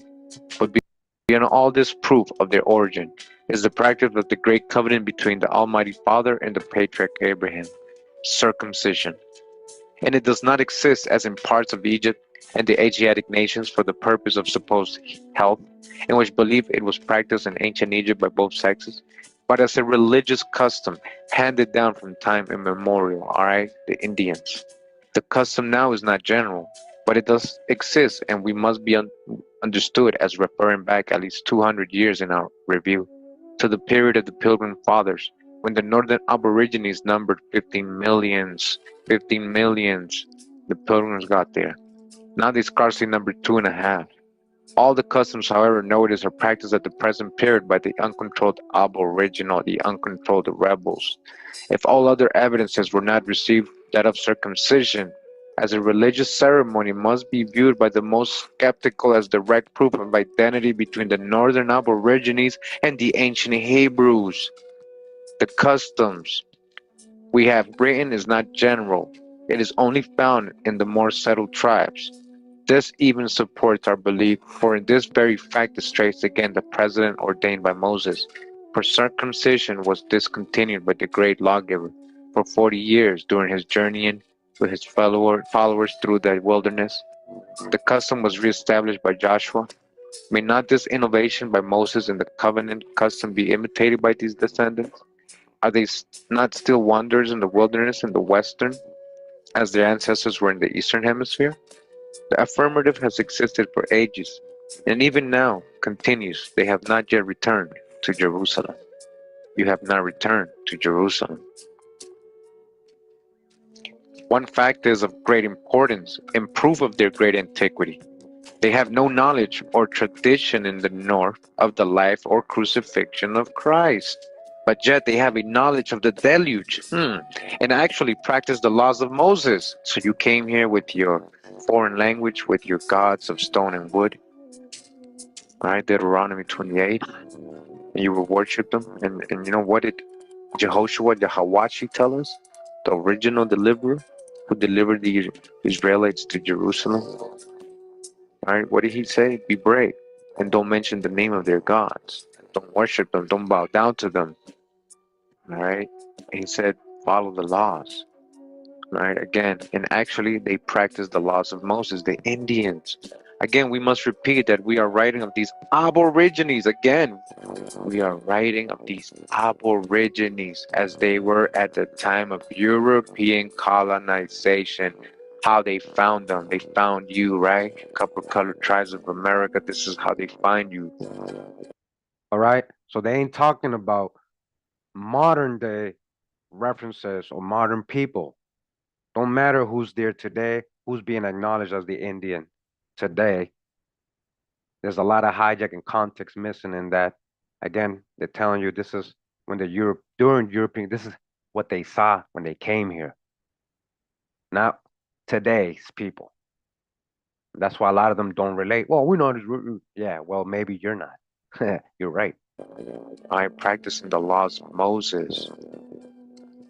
That Las Casas was firmly persuaded that the Indians were descended from the Hebrews is evident from his own words. Lo que la tua manifestum te fecit. Your speech betrays you, as recorded by Torquemada. If the work of that illustrious prelate, who was intimately acquainted with Columbus, whose life he wrote, and who was one of the first Spaniards who proceeded to the continent of America, where he must have had an opportunity to become acquainted with the traditions, had ever been published, we should have known his reasons for coming to that conclusion. That bishop was too rational to adopt the hypothesis embraced by Acosta and Torquemada, that the devil had actually counterfeited the history, laws, rites, ceremonies, and customs of the Jews in the New World, but he believed that the Hebrews had colonized America. All right? And just to read the footnote, it's a little small here, but it says, those words we read in Latin, it says the words loquela tua manifestum te fecit, that La Casa says in reference to the Mexicans and other Indian tribes, whom he took to be real Hebrews, deserved the most serious attention because he was here. We have here the opinion of a person who was well acquainted with the Mexicans and Peruvians, the Amarucans, and who proceeded to America immediately after its discovery by the Spaniards, spent there the greater part of a long life, and solemnly recorded in a testamentary document his conviction of a fact which he might have had many reasons for not choosing to divulge. Antiquities of Mexico, page 331. All right. It says Las Casas even goes so far as to say that the language of the island of Santo Domingo was corrupt Hebrew. We got Roland, another person that was in Columbus ship, also saying the same, that it was corrupt Hebrew, because they don't know the real ancient Paleo Hebrew. They call it corrupt Hebrew. They're the ones speaking corrupt Hebrew. At the same time, that great credit must be attached to Sosomni. Bernard de Sahagún. All right, continuing in the book, it says Bernard de Sahagún, one of the first preachers in New Spain, says that he found it to be a universally received tradition amongst the nations confirmed by the testimony of their historical paintings that a colony had arrived long before the Christian era on the coast of America, from a region situated to the northeast called Chicomostoc, first touching on the shores of Florida. And further down in the book, I want to read this part. It says, Sahagún further complains that he was forcibly deprived of a very valuable painting, representing the Great Temple, with the cord by which it was surrounded, which he says was sent to Spain. It is very evident that everything in Mexico, calculated to draw attention to the ancient history of that country, more especially if connected with religious recollections, was carefully removed from notice. So they were hiding all these evidence, all these artifacts that was proven who these people were from the old world and their practices. Immediately after the conquest, pieces of sculpture were mutilated or buried, paintings were burned, temples and edifices, which from their size it was impossible to destroy, were suffered to fall into oblivion, and magnificent monuments of ancient art, such as the temples of Palenque, all right, we're going to get into Palenque, all right, art, and palaces of Mitlan were passed unnoticed by Spanish authors. Sahagún, when engaged in the compilation of his history, after it had been taken away from him and again restored, so they had taken all his work and they had restored it back to him, received 3 cautions, but they told him 3 cautions, right? They warned him. First, to write nothing to prove that the Hebrews had colonized the New World. All right, you hear what they told him to do? I didn't know this. All right, they said, you can have your work back, but you can't continue to write or prove that the Hebrews had colonized the New World. Secondly, to be guarded in what he said of the devils having imitated God and taken to himself a chosen people in the New World, and counterfeiting the rites and ceremonies of the Jews. And thirdly, not to advance the hypothesis that Christianity had ever been proclaimed to the Indians, or to treat too largely on the history of Quetzalcoatl. So why would they tell them don't even talk about Quetzalcoatl? All right, so we gotta dodge the hijack when we hear Christianity, because we ain't talking about Zeus. We ain't talking about Zeus. We talking about Jehoshua, Jahawashi, Joshua, Quetzalcoatl. All right, that's why he's so important. Who is Quetzalcoatl really? Who is Joshua from the Old Testament really? All right, we're really talking about the real Jahawashi, the real deliverer, the person who really delivered the Israelites to Jerusalem with the sword, and he wasn't on a donkey saying peace to everybody like a hippie. All right, so again, So a lot of the Christianity, Christianized followers, they get triggered when I say things like this, what I just read and what I just said, and it's the truth. Joshua, Jehoshua, whose mom is Miriam, maybe, maybe. Did you guys know Moses had a sister named Mary? Miriam in Hebrew is Mary, and Joshua might be his nephew. There's a reason why. There must be a reason why they chose Joshua to take over after Moses died, and the Most High blessed him. You know, I'm just saying. But the truth is, he went into Jerusalem, Cusco, city of David. He went into with the sword, and they murdered people. They got rid of the heathens, the Jebusites, the Canaanites. That wasn't their lot. He didn't go in there with a donkey saying peace to everybody. That's what they want you guys to be. You know, turn the other cheek. Yeah, we all the same. Peace, peace and love, peace and love. That's not how it works, guys. Not always. You know, you gotta follow the law. You know, you got your lot, and if you go to the lot that's not yours, eventually you might get kicked out, and that's what happened. All right, and it's not about a vengeful God. And anybody who says that is they don't know understand scripture. they warned them, don't say they're Hebrews and don't even talk about Quetzalcoatl. It was the devil, they told them. All right. Again, don't treat too largely on the history of Quetzalcoatl. Why they didn't want him to talk about it? You need to dig on Quetzalcoatl, the feathered serpent, Marukan, the Khan. So I have a video after this. You know, this again, we're going over old videos right now, guys. So I have a video after this on Quetzalcoatl and all the correlation, what they were saying about him, that kinda corroborates what they're saying about so-called Jesus. All right. So make sure to check that video out too. Rakan. the Naga, the Biblioteca of Pinelo, a work, the express object of which was to illustrate the history of America by extracts from and references to valuable and unpublished manuscript preserved in the most famous libraries of Spain and the public archives, especially those of Simancas, to which the author, through the interest of the Duke of Medina de las Torres, obtained access, exists only in an epitome, and of the larger work a learned writer has observed, not a leaf has been found. Garcia's history of the Peruvian monarchy is also unknown. Siguenza's Mexican cyclography is stated to have been lost through the negligence of his heirs, and many other interesting works are said to have perished or been lost in a similar manner.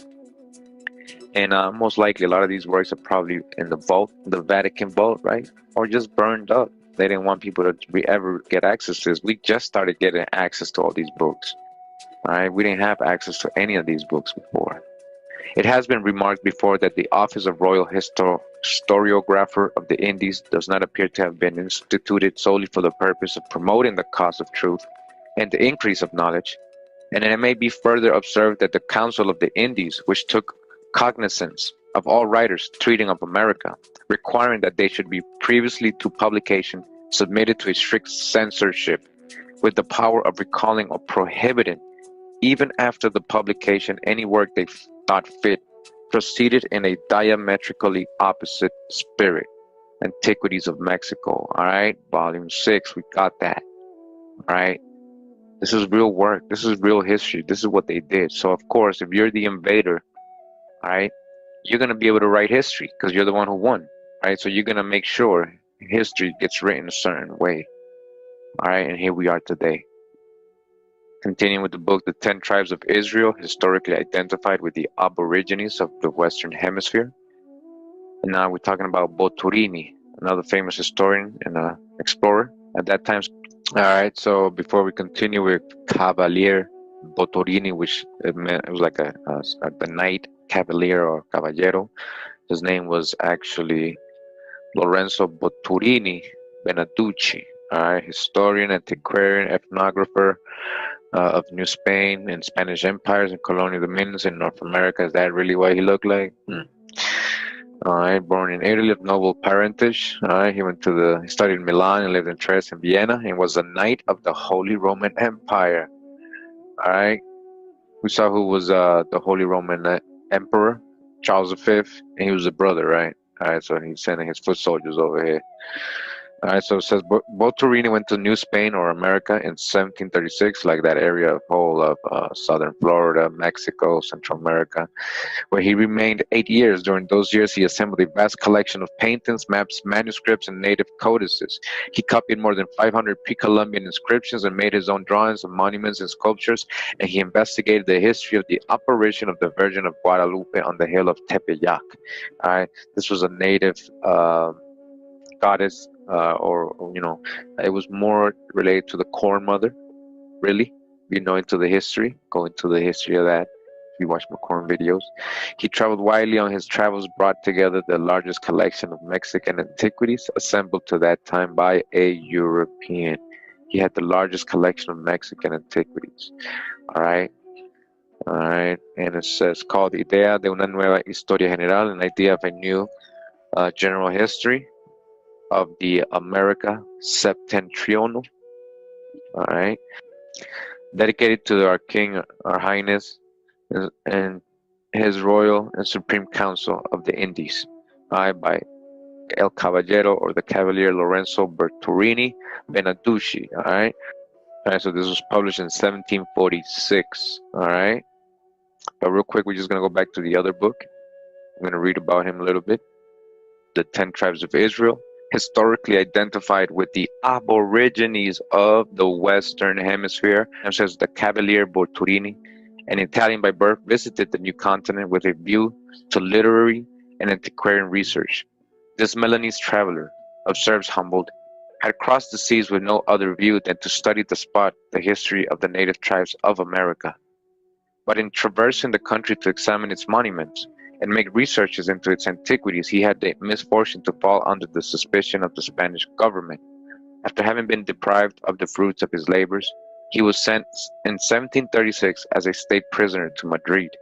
The King of Spain declared him innocent, but this does not restore to him his property, and this collection, the catalogue of which Buturini published at the end of his essays on the American history of New Spain, printed at Madrid, lay buried in the archives of the University at Mexico. Those valuable relics of the culture of the Aztecs were preserved with so little care that there scarcely exists at present an eighth part of the hieroglyphic record taken from the Italian traveler, Mexican Antiquities, Volume 6. All right, so you see, all his work that he did, this Italian, they buried it. They lost a lot of it. They arrested him for nothing because he was freed. They was just trying to stall him. But you see, this is what there's a common practice throughout history that still goes on today.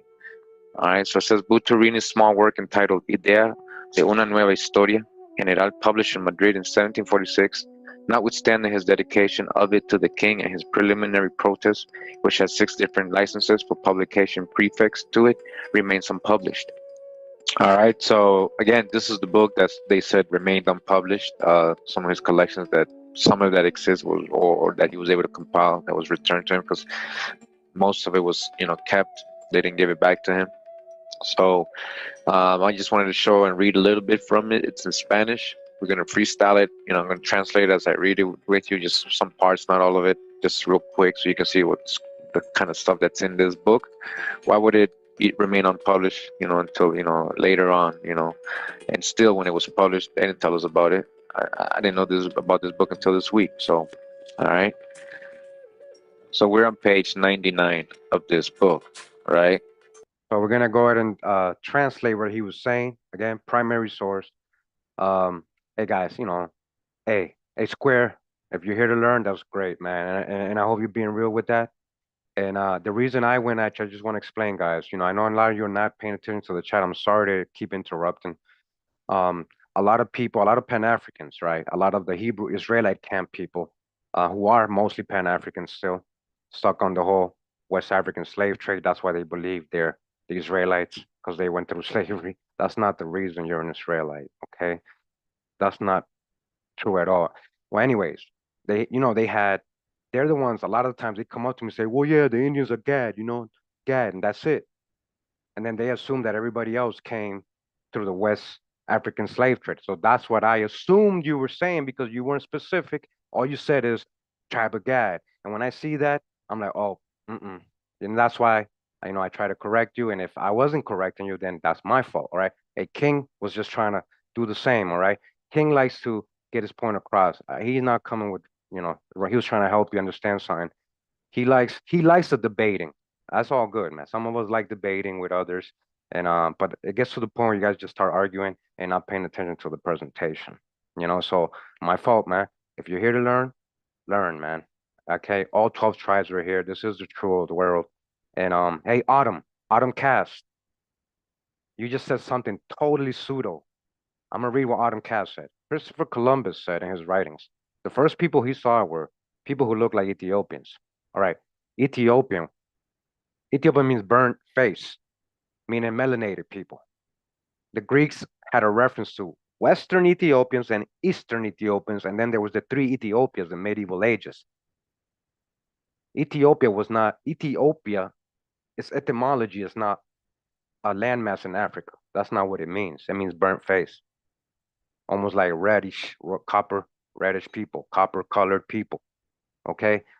Many references of Indians being referred to like unto an Ethiopian. We have primary sources of the Spanish calling them. He looked like an Ethiopian.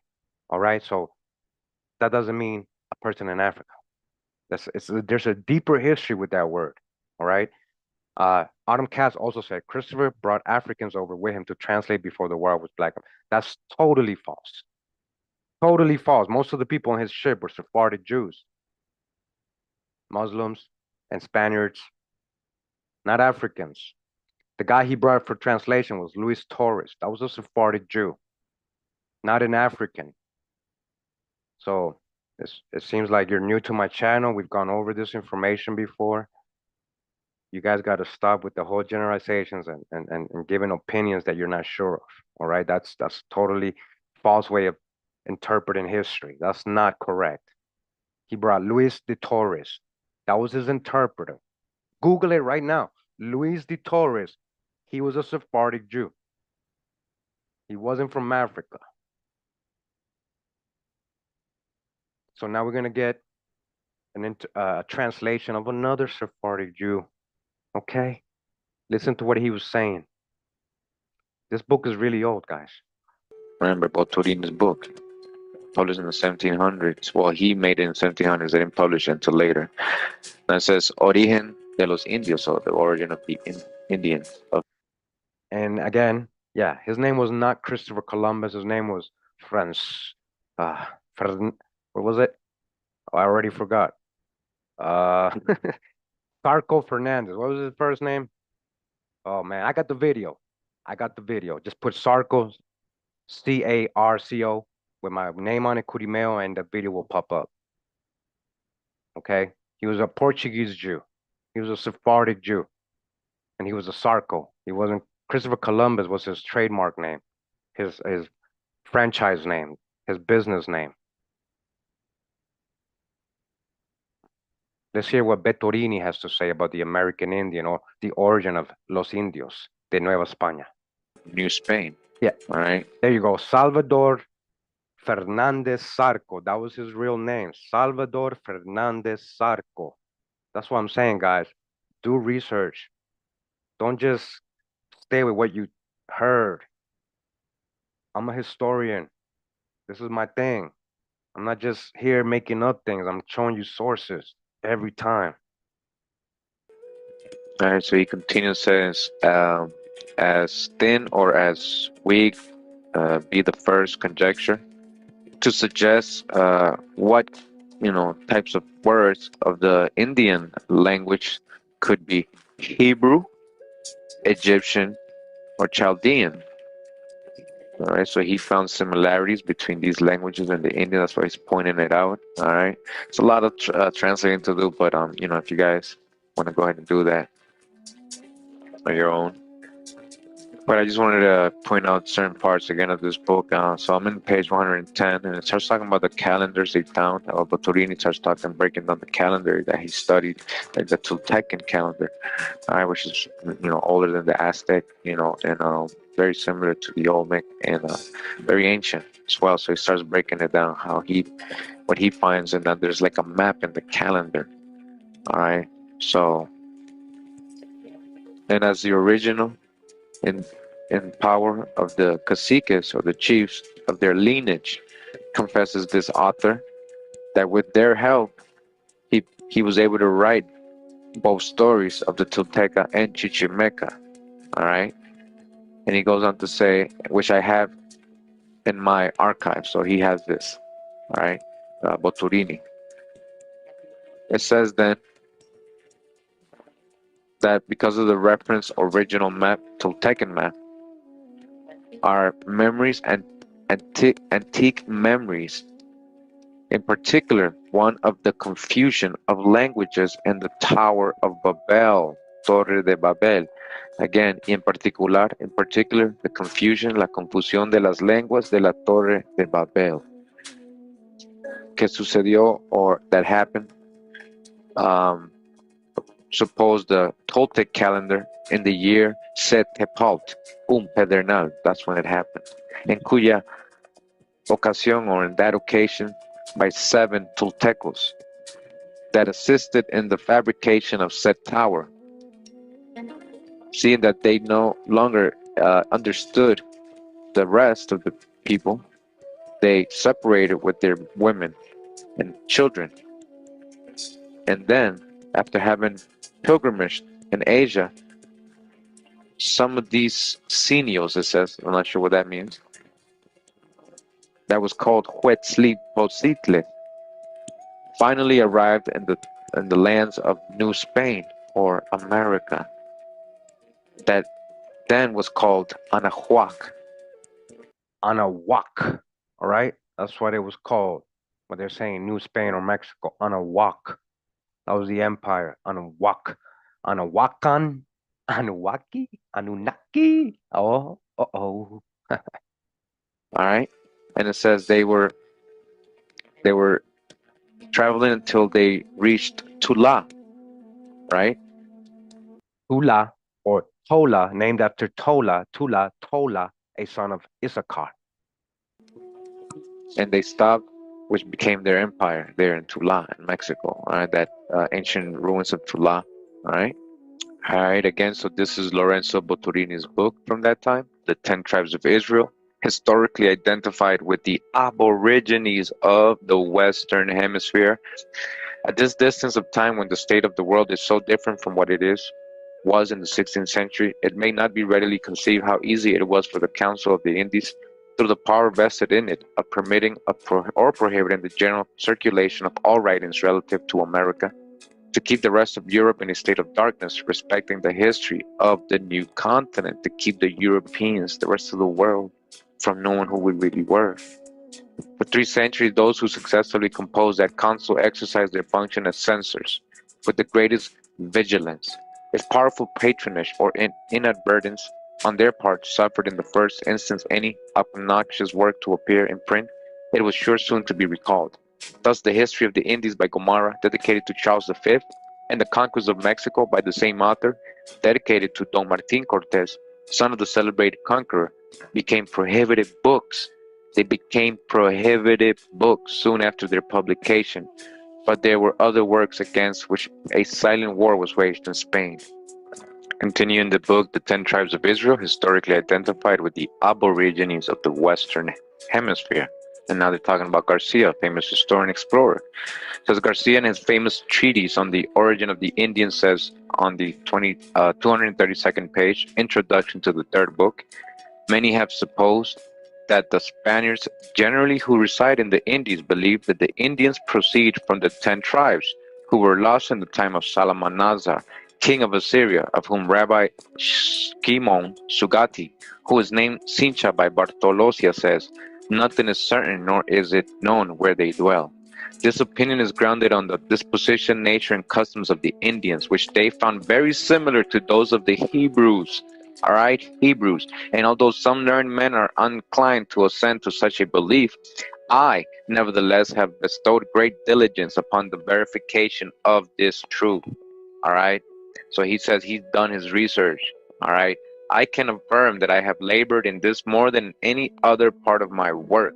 And from what I have found thereto relating, I shall lay such foundations for the edifice and structure of this hypothesis as will be able to contain its weight.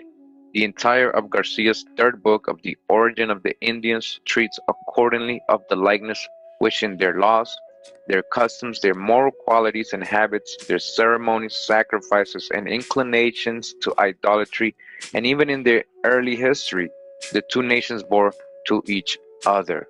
All right, and we can verify that because I do have the original book from Garcia. All right. All right. So, like I said, I have his book, right? So this is the one of the original books. Again, it's in Spanish because these are Spaniards, right? And this is named Origen de los Indios, or the origin of the Indians of the New World, or Occidental Indies. Investigated with discourse and opinions by Father or the Fray Father Gregorio Garcia. All right, this is one of the books they tried not to, keep hidden, all this information that he had, and let's see why.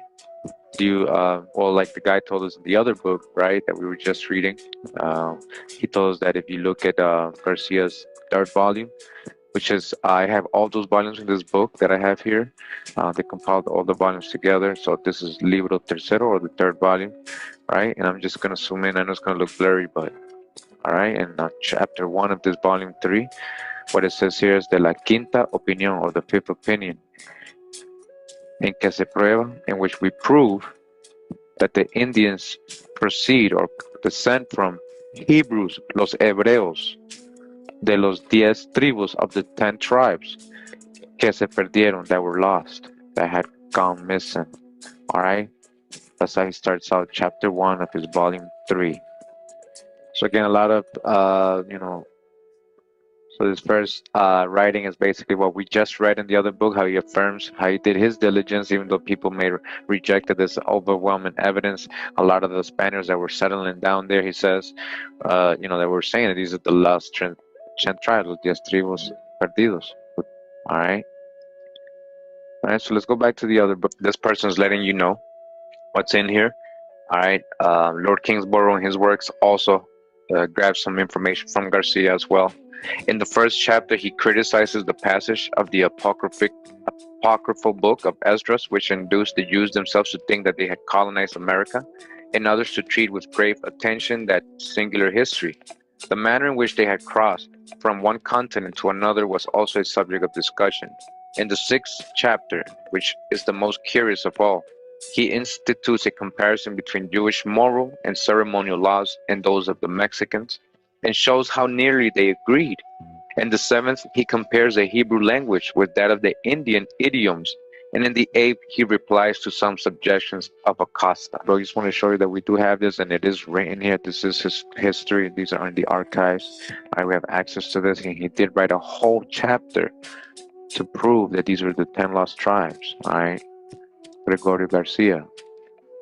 The 10 tribes of Israel, historically identified with the aborigines of the Western Hemisphere.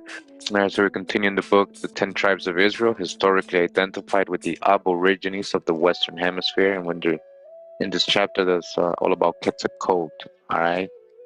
So there's so many references of him. We've got it before. I just want to go down to this part right here.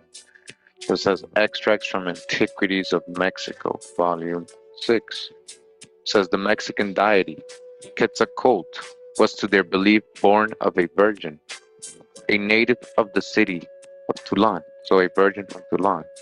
So he was born of a virgin. Who, being a devout person and engaged in sweeping the altar in the temple, perceived a ball of feathers falling through the air, which having taken up and placed in her girdle, she became pregnant. Quetzalcoatl was called on earth, and you see all this. You see this? It's not there. Because it says in the original Spanish manuscript, this appellative was obliterated. They took that part out, so we don't know what he was called on earth. But in heavens, he was called Chalchiluclith, supposedly, the precious stone of suffering and of sacrifice. Continues, says his feast is called the Feast of the Lords. Example, ancients. It lasted 4 days from the first Ocelot, the sign of the earth, to the fourth earthquakes or destructions. In the 72nd plate of the Borgian manuscript, Iztapal, Nanaskaya, or the fourth age of the Mexicans, that of flints and canes memorable for the birth of Quetzalcoatl and the destruction of the province of Tulan, seems to be represented. Quetzalcoatl is there, painted in the attitude of a person crucified. Quetzalcoatl, painted in the attitude of a person crucified, with the impression of nails in his hands and feet, but not actually upon a cross, and with the image of death beneath his feet, which an angry serpent seems threatening to devour. The 73rd plate of the Borgian manuscript is the most remarkable of all, for Quetzalcoatl is not only represented there as crucified upon a cross of Greek form, all right, but his burial and descent into hell are also depicted in a very curious manner. Quetzalcoatl was also represented by the figure of Halokatcolt, which signifies the lion of the humankind. Other analogies extended to all the symbols mentioned above might be pointed out between the types of referring in Old Testament to Christ and the epithets bestowed by the Mexicans on Quetzalcoatl. The lion, from the little that has been preserved of life of Quetzalcoatl,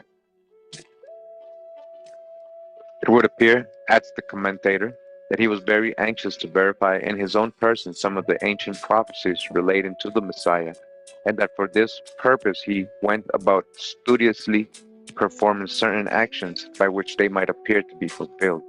Page 109. Continuing further down in the book, it says the Mexicans bestowed the appellation. Before we continue, I just want to show you some of those drawings they're talking about. All right. Like this is from their codices, guys. This is from but people never paid attention to, right? So this is one. Right, that's Quetzalcoatl. And look at the cross he's carrying, the four corner region, the four corners. All right, look at that. And then we got this. All right. And look at this guy right here. He even got a dagger in his, right? In his body right there. Didn't they put a dagger in so-called? And Jesus, look how he's tied up. And then look at the cross right here. So Quetzalcoatl with the cross. All right, and go back. Of Toplitzin on Quetzalcoatl, the literal signification of which is our son or our child.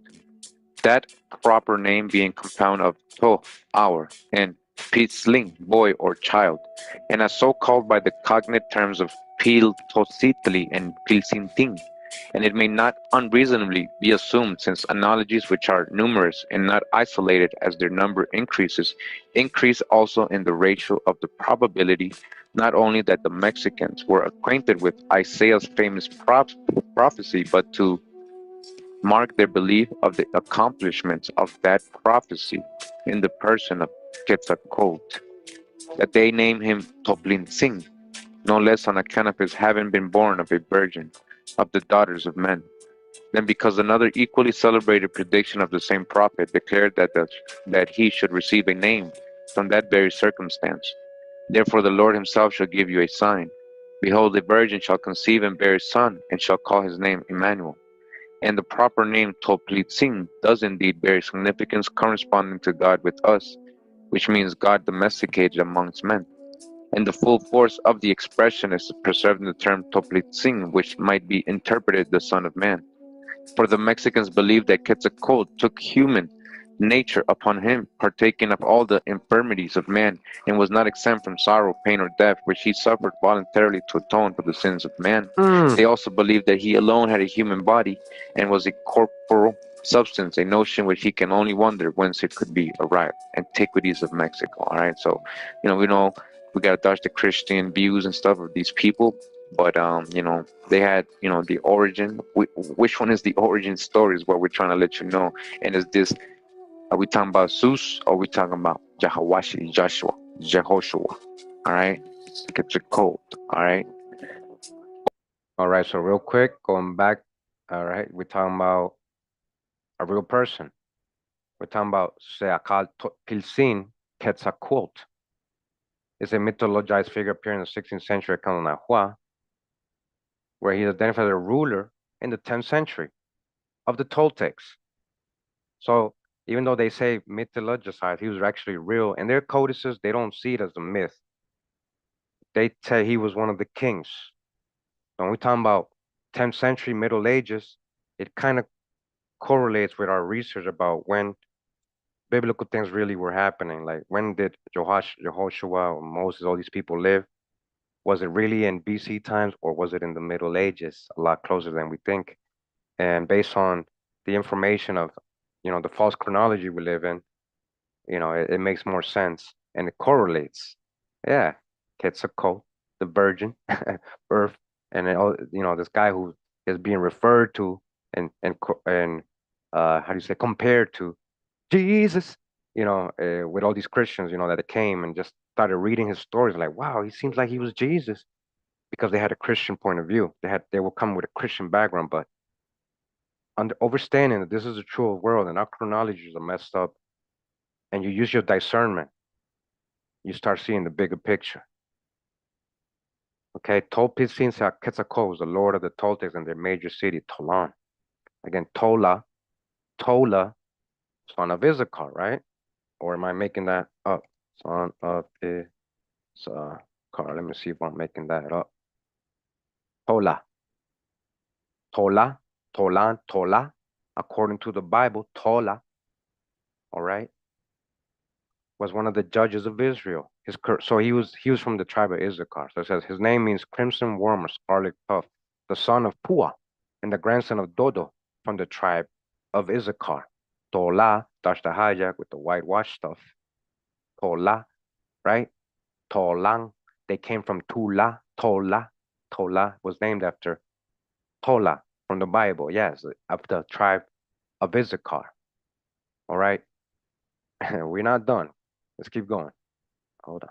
All of these authors, Las Casas and Torquemada, assert that Quetzalcoatl had been in Yucatan, and there can be little doubt when we reflect on the mysterious history of Pachá, that the cross discovered by M. Dupax in an ancient temple of Palenque. All right, we're about to get in there. We have been reading about the Foreign Quarterly Review about what they've been finding in Palenque during this expedition that Dupax did. All right, remember we read that. All right, in my other videos, we got Graham Hancock telling us how ancient America is. We're also reading about Palenque, right? We're going to get into it as well in this video. All right, so it was connected, it says, with the tradition of his crucifixion in Palenque. Whoa, okay, so this big one, because we're going to read about what they found in Palenque, or what they discovered, and what resembles something resembles something there, right? All right, so we're talking about that Quetzalcoatl had been in the Yucatan, Las Casas and Torquemada. They believed he was a real person, right? Also, we reflect on the mysterious history of Bachab, that the cross discovered by M. Dupax in the ancient temple of Palenque was connected with the tradition of his crucifixion. The four female figures, each holding in her arms an infant, which adorned the walls of another temple in the vicinity of that just mentioned in Palenque, right? Probably represent Shibreris or Shemelham and the infant Quetzalcoatl. All right, so it talks a lot about Quetzalcoatl in this chapter. Just one more example says, with respect to the appellation of Meshi or Mesetli, the other name by which Quetzalcoatl was known among the Mexicans. It is very remarkable that it is precisely the same as the Hebrew word for which it signifies the anointed, right? It's Meshi, Meshek, Meshi, Meshek, Messiah, right? Anointed deliverer. All right, so I'm not going to read the whole book, but there's a whole chapter on the religious observances of the Indians, how it resembles, the Hebrew ceremonies and rites and all that. There's a whole chapter on circumcision. It was prevalent amongst the Mexicans, all right? Almost in every word but Costa notices in the 17th chapter of the second book of the third decade that this custom was prevalent among Mexicans, all right? I mean, it's a whole chapter. All these references from different people, different Indians all over the Americas being circumcised, or practicing circumcision. And there's a whole chapter on the festivals. I mean, we've gone over a lot of these festivals, especially from the North American Indians, like the green corn and what that, could mean, anciently. All right, it's another chapter on language, all right, and how, well, let me just read this first part. It says, the changes to which language is subjected during a long series of ages, geographical interposition and intermarriage render the mere sounds a much less certain criterion in tracing it to its original source than its construction and those essential characteristics which are peculiar to the Hebrew, whom the writer of the primogeniture and integrity of the holy language happily characterizes as the mother who lendeth to all but borroweth from none. All right, so they're saying that's the mother tongue. All right, so there's a lot of drop here just to read a little bit. It says, La Casas affirms that in Haiti, now in Santo Domingo, the inhabitants spoke corrupt Hebrew. They styled their judges or counselors chochome, which is precisely the term by which the Jews all over Europe would designate a wise or learned rabbi. He is a great chocham. All right, same thing. The northern tribes have preserved in many cases the primitive Yahweh, Yahweh, Wow. Yahweh, and Wow. also Hallelujah. Yeah. Hello, Vega affirms that Hawa. Hali was the Peruvian term for praise or triumph. Then we got a whole chapter on the characteristics. All right, just read a little bit. It says of the Choctaws, Bertram observes they were a hardy, subtle, brave, intrepid, ingenious, and virtuous race. They erected a scaffold 20 feet high in a grave upon which they lay their dead, and after sufficient time, the bones are placed in a coffin fabricated of bones and splints and deposited in the bone house.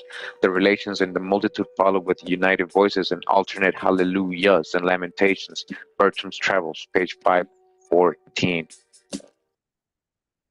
Yeah, okay. We're gonna continue. I'm having fun today. I was gonna end it here, guys, but we're gonna continue. All right.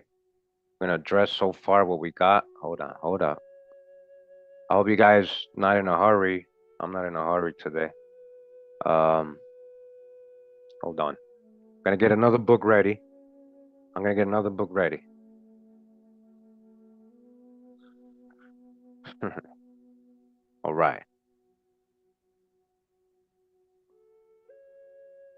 1 second, guys. 1 second while I get the other book ready. Feel free to take a water break or go to the bathroom or do whatever you got to do in the next 1 or 2 minutes while I get the book ready.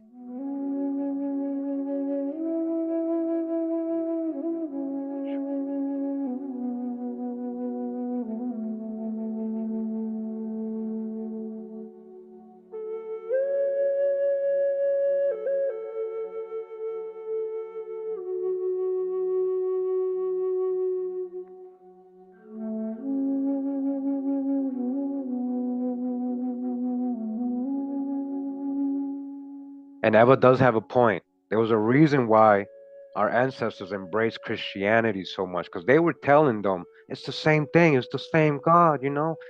There's a new covenant, there's a new testament, there's a new. Even though it says in, I believe, what was it? Is it Acts? I forget. It's in the new. There's nothing new under the sun. We didn't. It's not about no. Who says we needed a New Testament?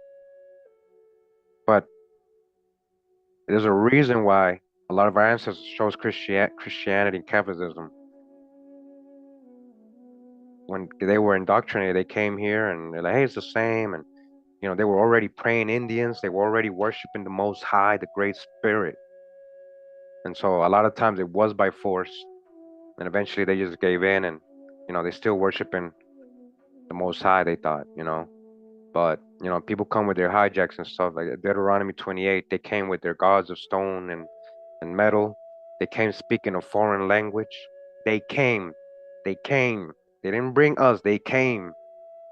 They came here. They came, right? Who came? Colonists came, right? Didn't that happen here in the Americas? They came with their foreign language, their foreign gods of stone and metal or rock. That's in Deuteronomy 28. If you apply all the curses and you read the history of during colonization, what happened in the Americas, you will see that all the curses apply. Yeah, we fell off. Yeah, we fell off. We stopped honoring the Great Spirit. We stopped keeping the code. That's why we're stuck in this curse, guys. It's that simple. You got to keep the code and we break the curse. It's that simple.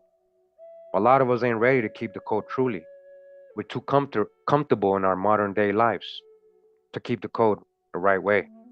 A lot of us don't even know how to keep the code. I'm still learning because we got disconnected from our heritage, from our code long, long, long ago.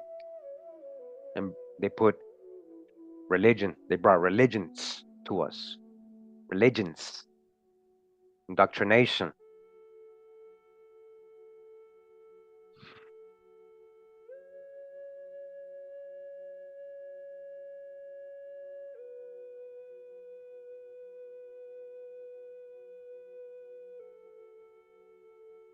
I don't really care what the abos think that don't want to be Israelite, that don't believe in the Most High.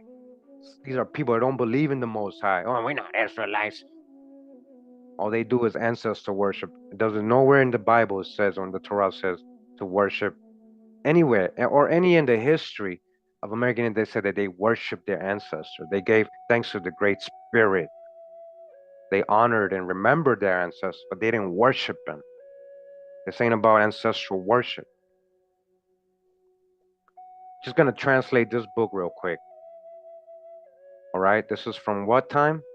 1588, 1500s. This is from Diego Duran, Volume 2 of his book History of the Indies of New Spain, or Historia de las Indias de Nueva España, y las Islas de Tierra Firme, and the islands and of the firm land, or South America, by Father Fray Diego Duran. Okay, Volume 2, again from the 1500s. This is a modern translation or modern written account from 1880, but this is from 1582 when he wrote that. And we're gonna go to, let me see, first chapter. Let's go right to the first chapter, right when he begins the book. And we're gonna get back into this book. We read a lot of it. We read a lot of it before. Let me see. Oh, this is actually, we actually have to go to volume 1. I just realized that. Okay, this is volume 1. Because right in the beginning, he tells you straight up what he thinks, what he learned, what he realized, about the American Indians. And again, Raphael, Raphael. The other day I had a live, guys, and I invited people to call in and try to debunk whatever they thought they can debunk. And he was trying to use James Adair as the person to debunk me, even though James Adair debunked him totally. He made no point. He just kind of just was babbling. But I hope he sees today, because he's not here today. This is what I'm saying. They never hear, guys. And when I do those other videos, when I'm going at the trolls, they pop out of nowhere and they try to like, but they never really here to learn. They don't watch the videos. He admitted he don't follow me. He admitted he don't got time to catch up. He admitted that on the chat. Everybody was telling him, why can't you catch up? Just go to the play. Nah, I got. And then everybody was saying, well, you got ADH. They started making fun of him, but he was being sarcastic. He's subliminal. He's not interested in catching up. It's very obvious. So, Raphael, I hope you see we don't just go of James Adair. We got sources for days. I would go all day today, 10 hours, 12 hours, just showing you all the sources I've shown, probably, and I still wouldn't be able to probably show you all of them. Okay? So, on chapter 1, okay, actually, let me see. I think we do have a English version. I just want to show, hold on, let me go to the Spanish one, all right? Right here, de los judíos, hold on.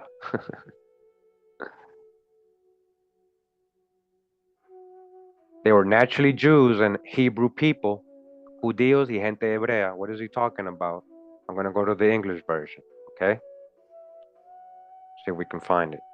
History of the Indies of New Spain, Diego Duran, PDF. It's like a, let me see, is this the one?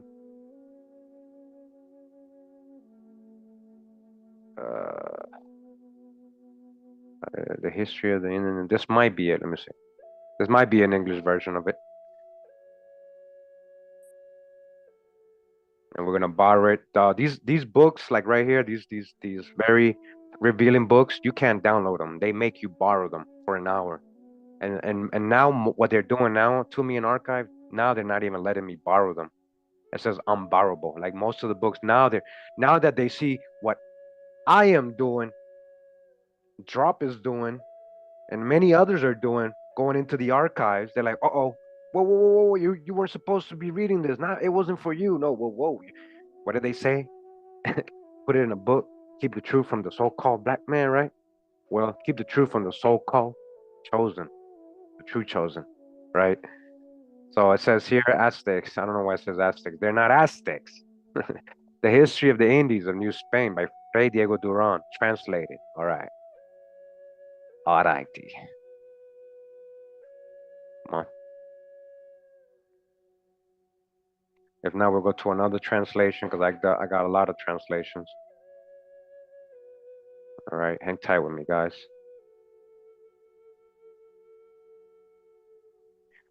Chapter 1, which treats of the possible place of origin of the Indians, of the Indies and mainland of this new world. In order to discuss the real and truthful account, remember, this is from the 1580s. Look, 1588, it tells you right here too. About them. Some divine revelation of Spirit of God would be needed. However, lacking this, it will be necessary to make conjectures and reach conclusions through the many proofs that these people give us, not because of just the Bible, because he's reading about, but because what he's seeing the people do, practice, speak, everything about them. With their strange ways and manners of conduct and their lowly conversations, so like that of the Hebrews. Because of their nature, we could almost affirm that they are Jews and Hebrew people. And I believe that I would not be committing a great error if I were to state this fact, considering their way of life, their ceremonies, their rites and superstitions, their omens and false dealings, so related to and characteristic of those of the Jews. That's the hijack. Remember what we read earlier. You cannot call an ancient Israelite a Jew. Jewish Almanac 1980. That's from their horse's mouth. You cannot call an ancient Israelite. It's incorrect to say an ancient Israelite is a Jew. And it's incorrect to say that contemporary Jews are ancient Israelites. We read that earlier. Catch up.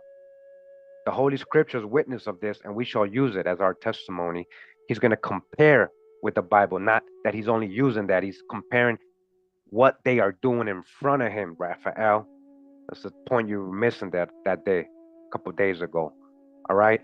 Diego Duran is telling you in the 1580s. That's another source. Okay? 1 second.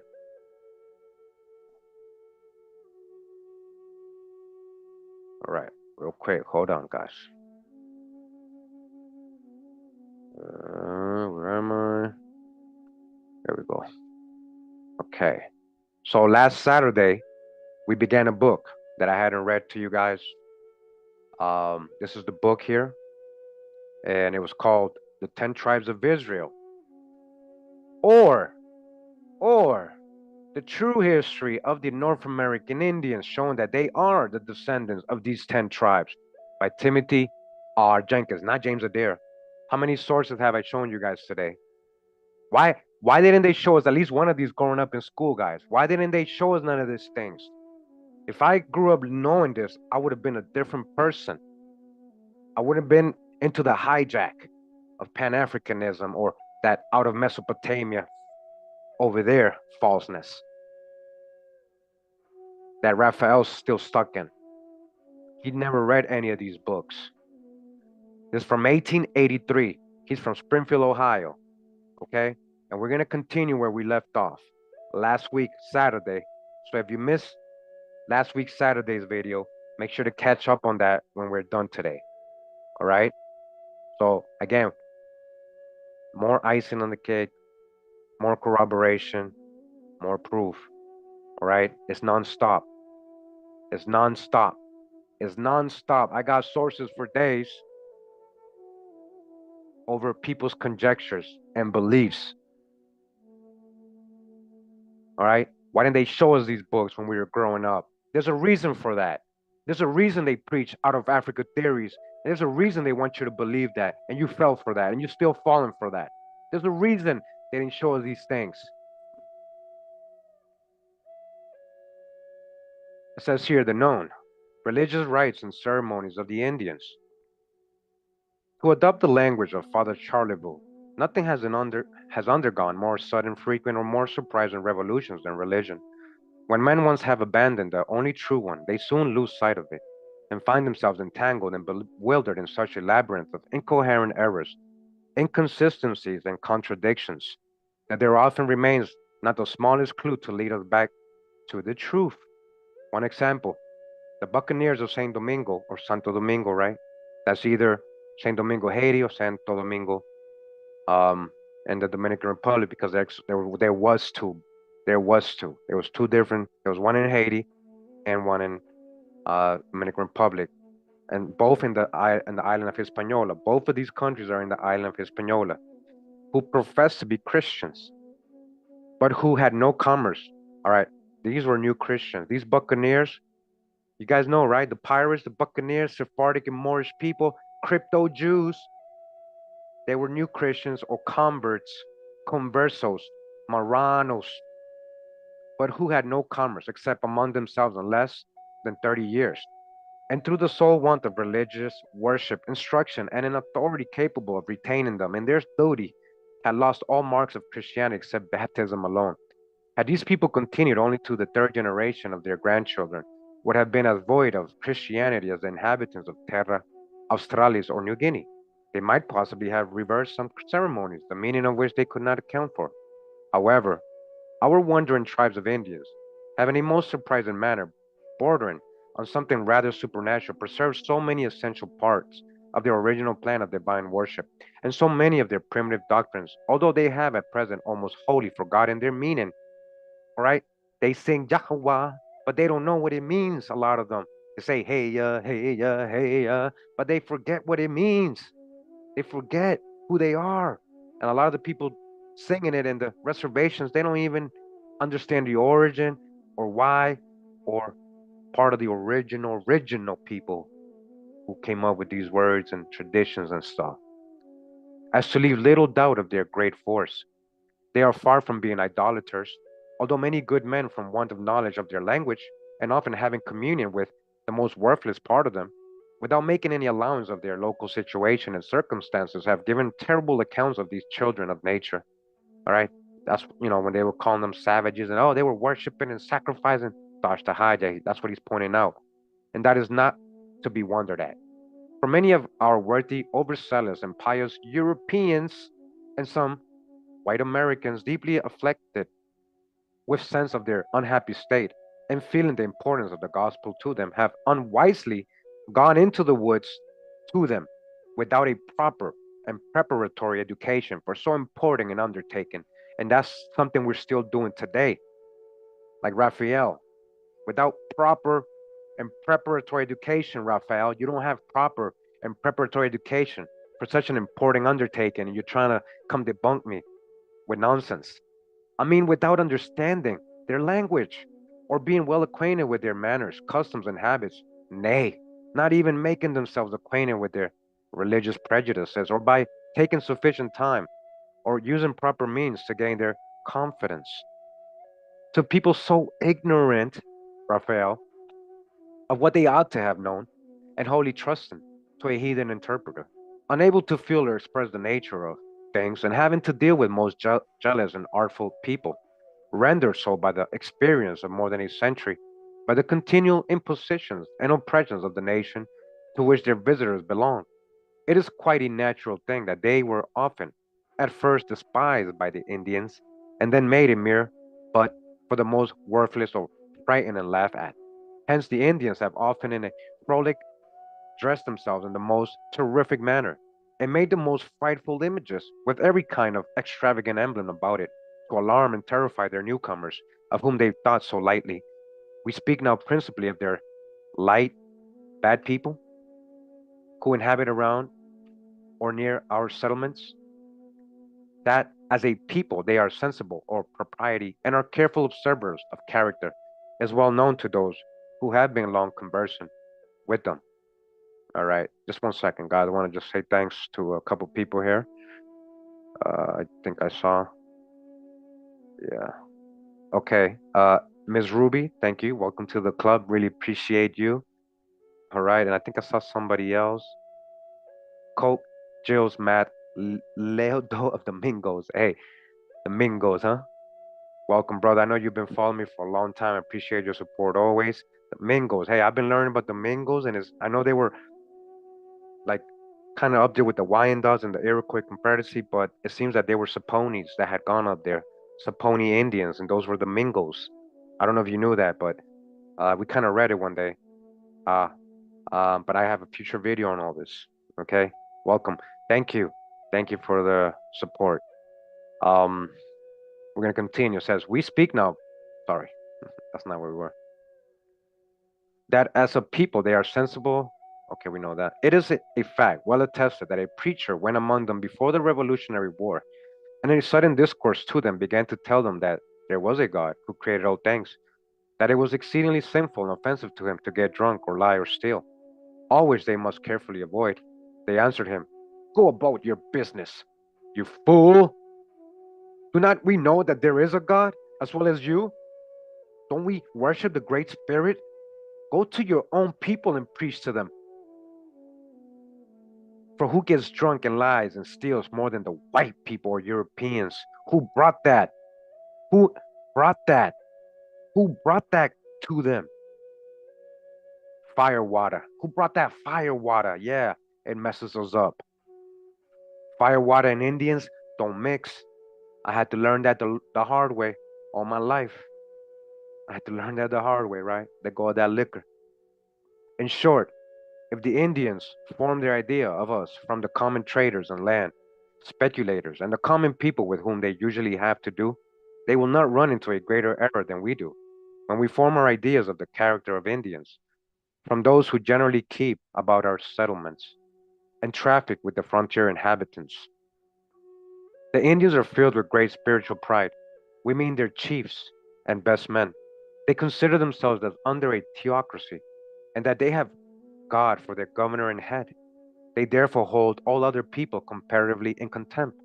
They pay their religious worships, as Mr. Adair assures us, just like James Adair pointed out. He lived with them for 40 years. So I don't know what your point was, Raphael. He lived with them. His wife was a Choctaw Indian.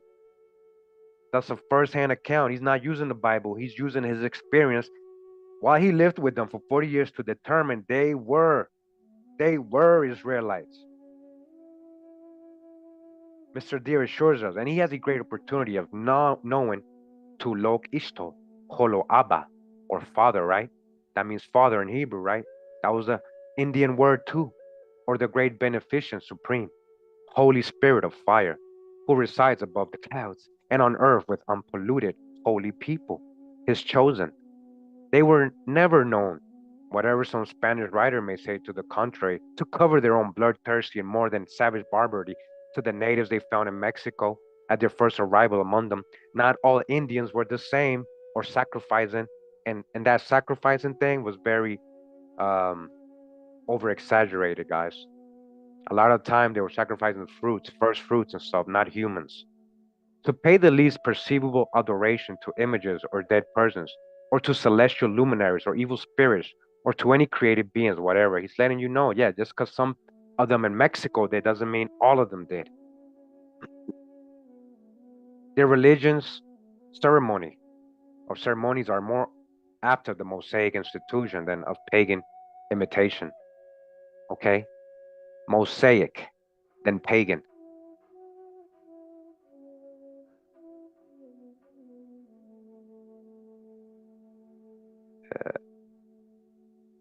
Hey guys, don't start arguing. Guys, don't argue in the chat, guys. Come on. Don't misinterpret each other and everything. Again, the religious ceremonies are more after the Mosaic institution than the pagan imitation. They do not believe the sun to be any larger than it appears to the naked eye. All right, they know it's inside the firmament. They ain't spinning on a ball. Notwithstanding the various accounts we have had from different authors, greatly exaggerating the reports of the Indians' irreligious conduct. They have taken little or no pains to be well informed, for it is attended with considerable difficulty from their known secrecy, and have therefore grossly misrepresented them without designing to mislead. Sometimes they weren't even doing it consciously. They didn't know how to dodge their own hijacks, is what he's letting you know. Yo, Matt. Yo, you already know, brother. Appreciate you very much, man. Thank you, man. Always, man. And he says, those who have ears listen, have the minds to learn. That's what's up.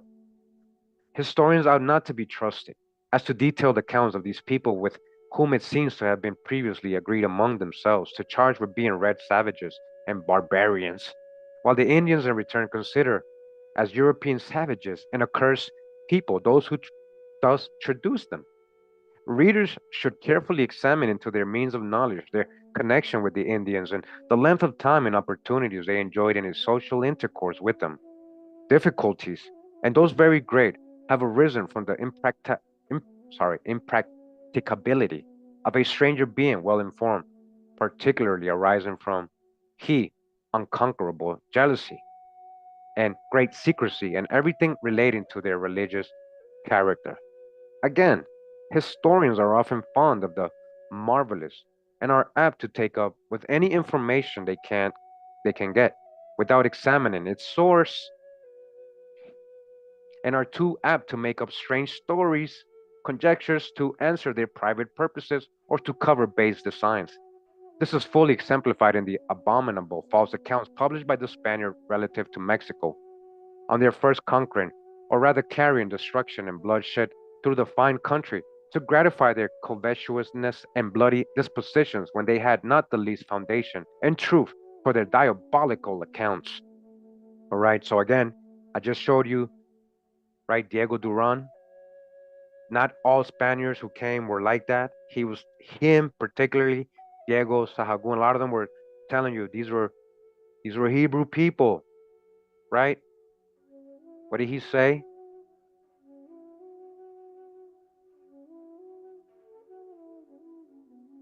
Because of their nature, we could have almost affirmed that they are Jews and Hebrews. Diego Duran, 1588.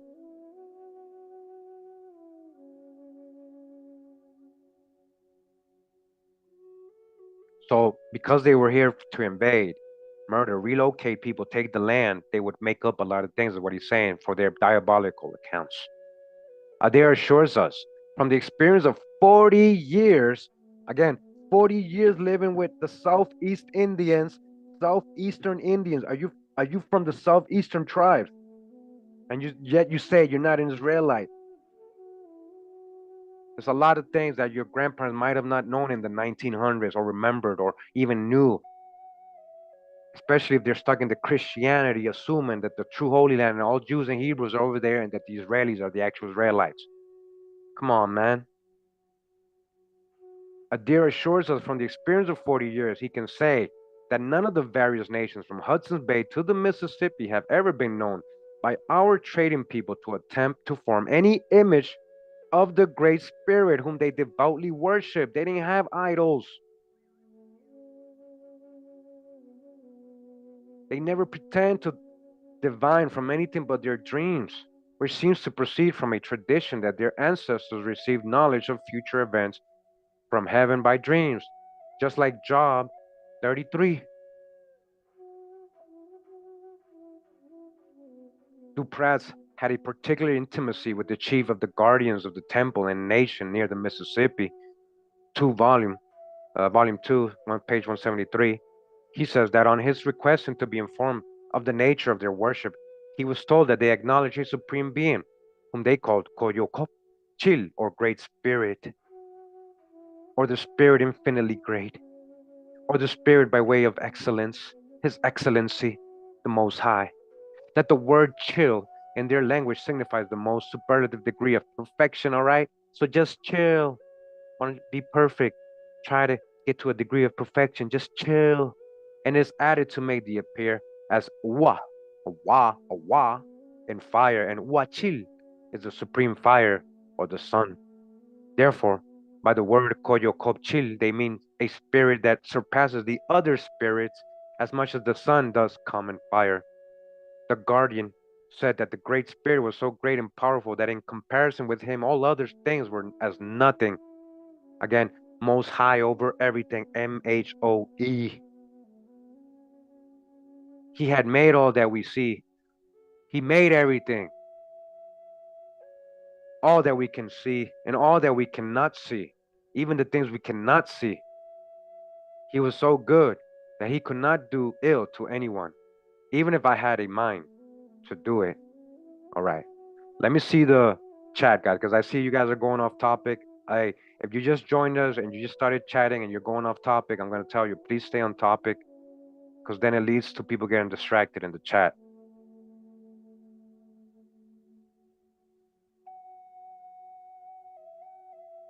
All right. So we're not just talking about Jamaica today. We're talking about the whole Americas, guys. And let's not just be biased to our own. I know it's national pride, and I get it, but you're not paying attention to the presentation if you're just talking about something I'm not even referring to right now. A standard procedure. Whoever's arguing with each other, I'm just gonna time you out for 24 hours. If I continue to see it, how are you paying attention and arguing with somebody at the same time?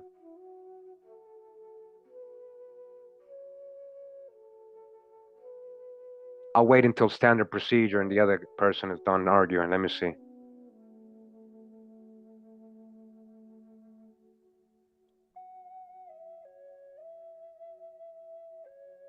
All right, he just came to distract. Standard procedure, you just came to distract, man.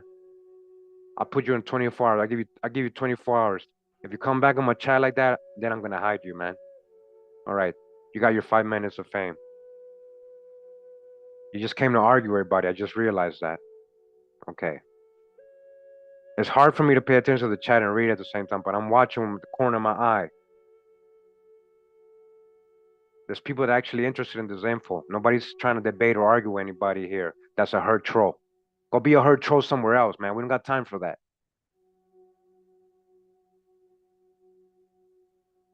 Hey, Robert, I've read Jeremiah a lot. Okay. Hey, guys, and please don't get into it with the trolls. Just have one of the moderators just time them out. Hey, moderators, if you see somebody argumentative, you give them a chance. You tell them, let's stay on topic. If they continue, then time them out, please.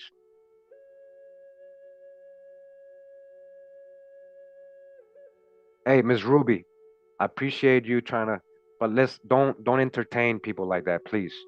Miss Ruby, he's already timed out. He ain't gonna be able to talk anymore. So don't worry about him anymore. Thank you. We're gonna continue. He's telling you what the Indians were saying about their great spirit of the Most High, that He created all, everything we see and we don't see.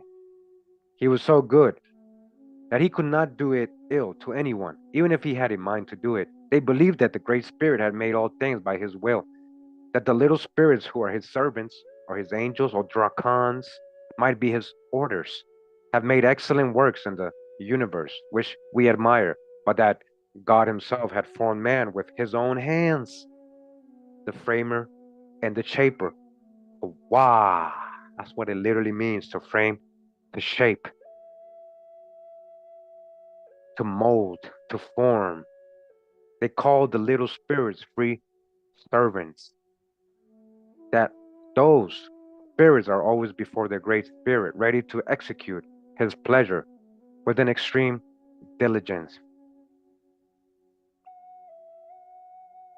That the air was filled with other spirits, some good, some wicked, and that the latter had a chief who was more wicked than all the rest. Okay, all right. Now he's talking about the adversary.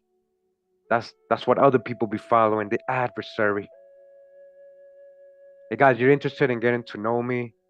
I do personal videos where I talk about myself and everything, and I've had this channel for about 7 years. So when I realized that we were talking about over here and not over there, where they had us looking the whole world, the whole time, that's when I started my channel, and that's. But I was always into history. This is my thing, guys. There's a lot of people that play basketball, right, guys? You may play basketball, but are you Jordan? Are you Kyrie Irving? Are you LeBron?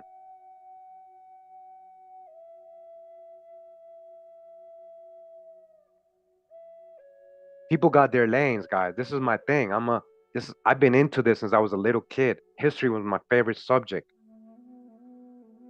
So when I realized I was lied to about my favorite subject all my life and realized that it was closer to home, that's why I felt it was so important to start my channel and get this across the right way and show the sources, not just talk about it, but show.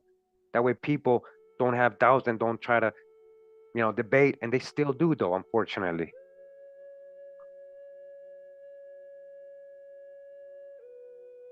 The trickster, the great trickster.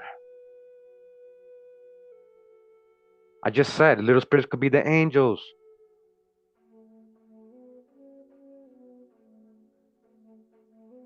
All right. I'll continue. Again, you want to get to know me, catch up on the videos.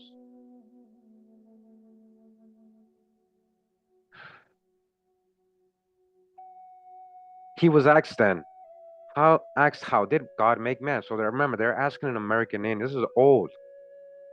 He answered that he needed some clay and made it into a little man, right? Dirt, out of the soil. He molded clay mold to frame and shape. Hold on. Hold up, guys. Hold up.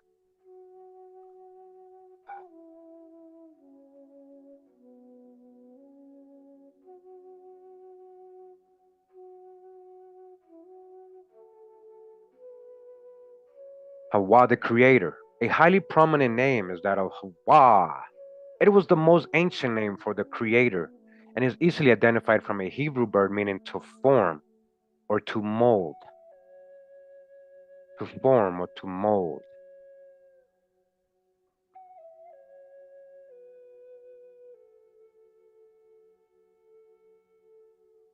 No.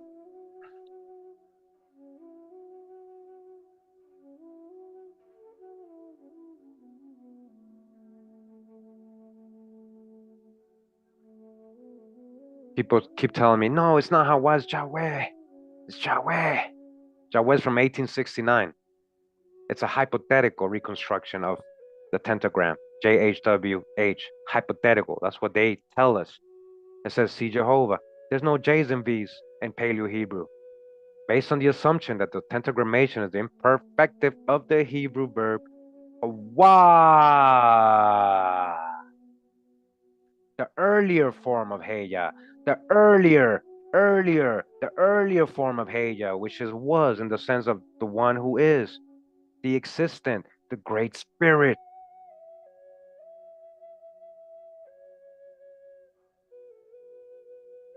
He was then asked, how did God make man? He answered that he needed some clay, right, to form it, to mold, and made it into a little man. After examining it and finding it well formed, he blew on his work, and forthwith the little man had life. All right, he gave him what? He gave him what? He blew the breath. When you say Hawa, guys, it's not an actual word. You're breathing. It's you breathe in, you breathe out the breath of life. We're born saying his name. When we're born, we cry, Awa, Awa. We're born saying it, we breathe. We breathe. Just breathe, man. Just like JC said, just breathe, man. And Heya doesn't mean literally his name. He said, Moses asked him, hey, they're asking me for a name, man. I gotta give him a name, man. Come on, give me a name. He's like, just tell him Heya, which means just tell him I exist, man. Don't give him no name. Just tell him I'm real, man. I exist. Not literally, that's my name. Just tell him I exist, man. And here, show him this.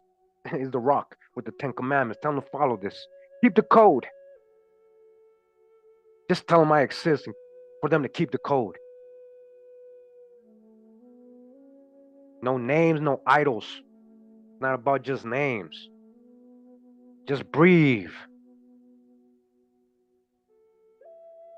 So he blew on his work, and forthwith the little man had life, grew, acted, and found himself a man, perfectly well shaped. He then was asked about the woman.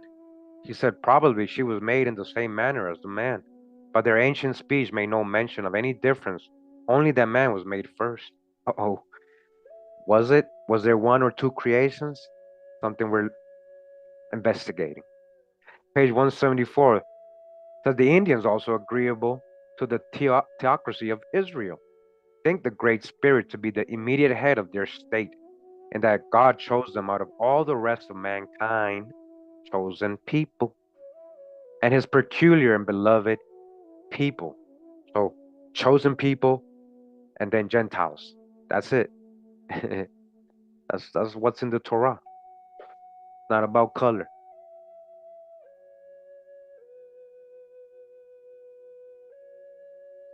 So he chose them out of all the rest of mankind as a peculiar and beloved people.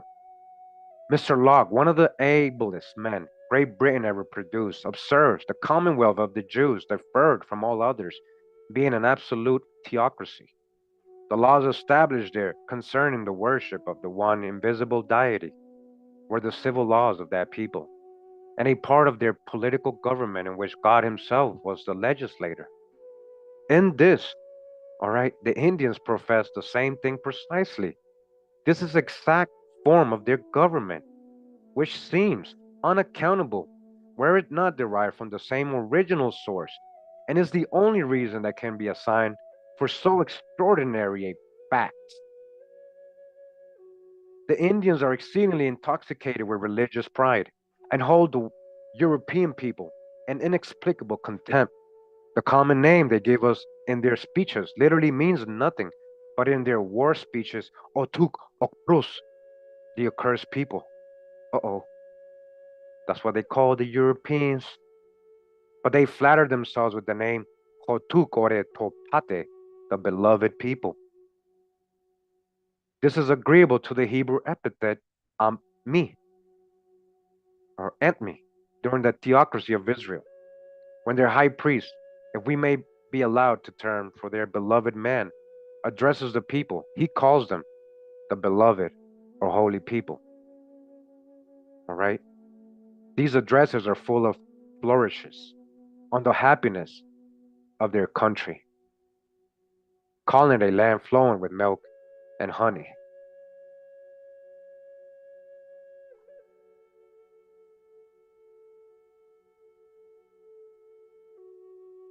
Yes. Queen Lioness of Israel, yes. Gotta have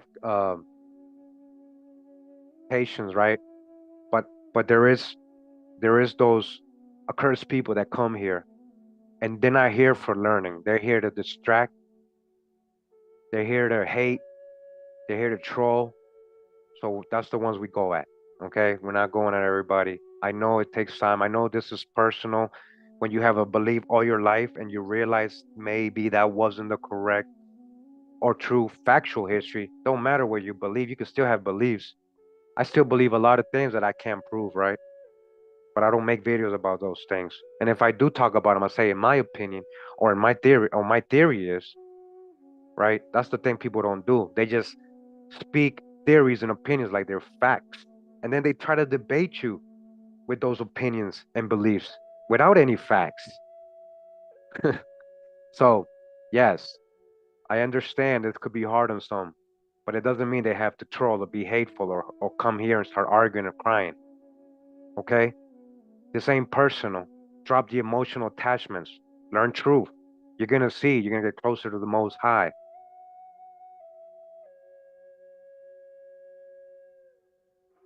The fear of the Most High is the beginning of wisdom. Proverbs, right? I don't know if that's Proverbs 1:7 or I forget what it's one of the Proverbs, right? What does that mean? You fear the wrong things. That's why you're not wise. Most High over everything. It's not about fearing like, oh, you're so. It's about like fearing when you fear your parents when you're gonna do something wrong. You know you're gonna get in trouble, and it's out of respect and love that you don't do those things, right? It's not just fear. So you respect your Creator. That's the beginning of your wisdom. That's when you're gonna start being wise. You start seeing you're more than what you think.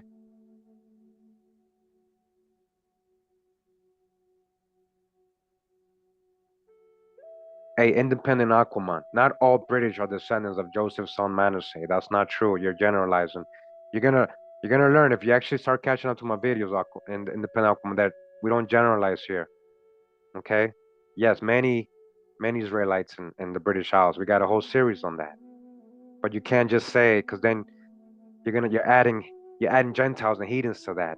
There's a lot of Britain is a melting pot today. Almost all countries today are melting pots, guys. They're not. We're not talking about we're talking about ancient times here. We're not talking about modern people. You can't just generalize like that. You got to go case by case.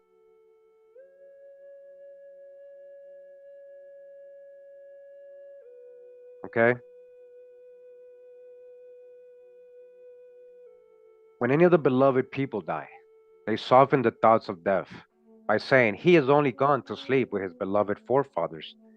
All right, with the ancestors, and usually mention a proverb among them, Neitak intaha. The days appointed or allowed him were finished. And this is their firm belief, for they affirm that there is a fixed time and place when and where everyone must die without any possibility of averting it. They frequently say, such a one was weighed on the path and made to be light. They always ascribe life and death to God's unerring and particular providence. Contrary to the usage of all the ancient heathen world, they not only name God by several strong compounded appellations expressive of many of his divine attributes, but likewise say Jah at the beginning of their religious dances. That's the mighty, with a bowing posture of the body. Then they sing Jah, Jah, ho, ho, he, he, and repeat the sacred notes, but not the whole name. On every religious occasion, the religious attendants calling to Jah to enable them to supplicate seems to point to this Hebrew custom of pronouncing Jah, which signifies the divine essence. Now, when you say Jah alone, let me show you guys. That means an exclamation of defiance or dismissal, and that's from 1812. Defiance. In Spanish, I don't know all Spanish speaking countries, but in Costa Rica, when we get tired of somebody talking nonsense, like some of the trolls, we say ja. Or when somebody's bothering you, you say ja. You like stop.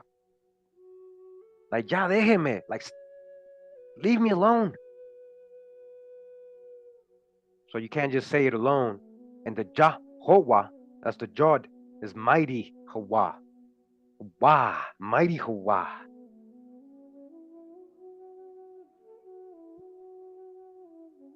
Hebrew customs of pronouncing Jah. Okay, it is well known what sacred regard the Jews had to the great four letters name, scarcely ever to mention it in the whole, but once a year, when the high priest went into the holy sanctuary on the day of expiation of sins.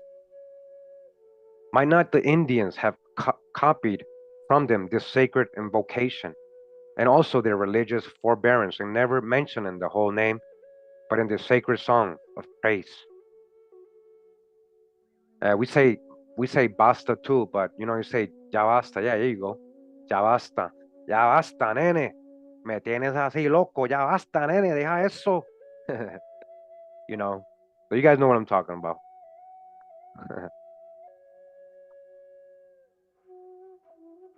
Might not the Indians have copied from them the sacred invocation and also their religious forbearance and never mentioning the whole name, but in their sacred songs of praise, their method of invoking the Great Spirit in solemn hymns with that reverent deportment and spending a full breath of each of the first two syllables or letters of the awful divine name was a surprising analogy to the Jewish custom and such as no other nation or people, even with the advantage of written records, have retained.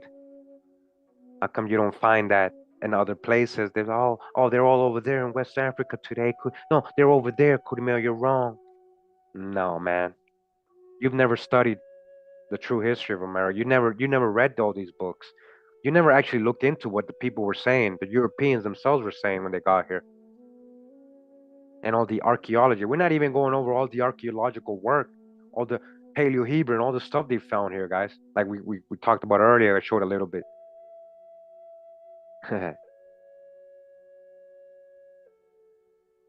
Charlevoix, speaking of the northern Indians, observes the greatest part of their feast, their songs, and their dances appeared to him to have their rise from religion, and yet preserve some traces of it. I have met with some persons who could not help thinking that our Indians were descended from the Jews and found in everything some affinity between them and the people of God. There is indeed a resemblance in some things, as not to use knives at certain meals and not to break the bones of the beasts that they eat at these times. Like these are Israelite customs, guys. This is what Adir was talking about. He wasn't talking about what he was reading in the Bible. He was talking about what he was seeing the Indians do. He was there for 40 years amongst the Southeast Indians.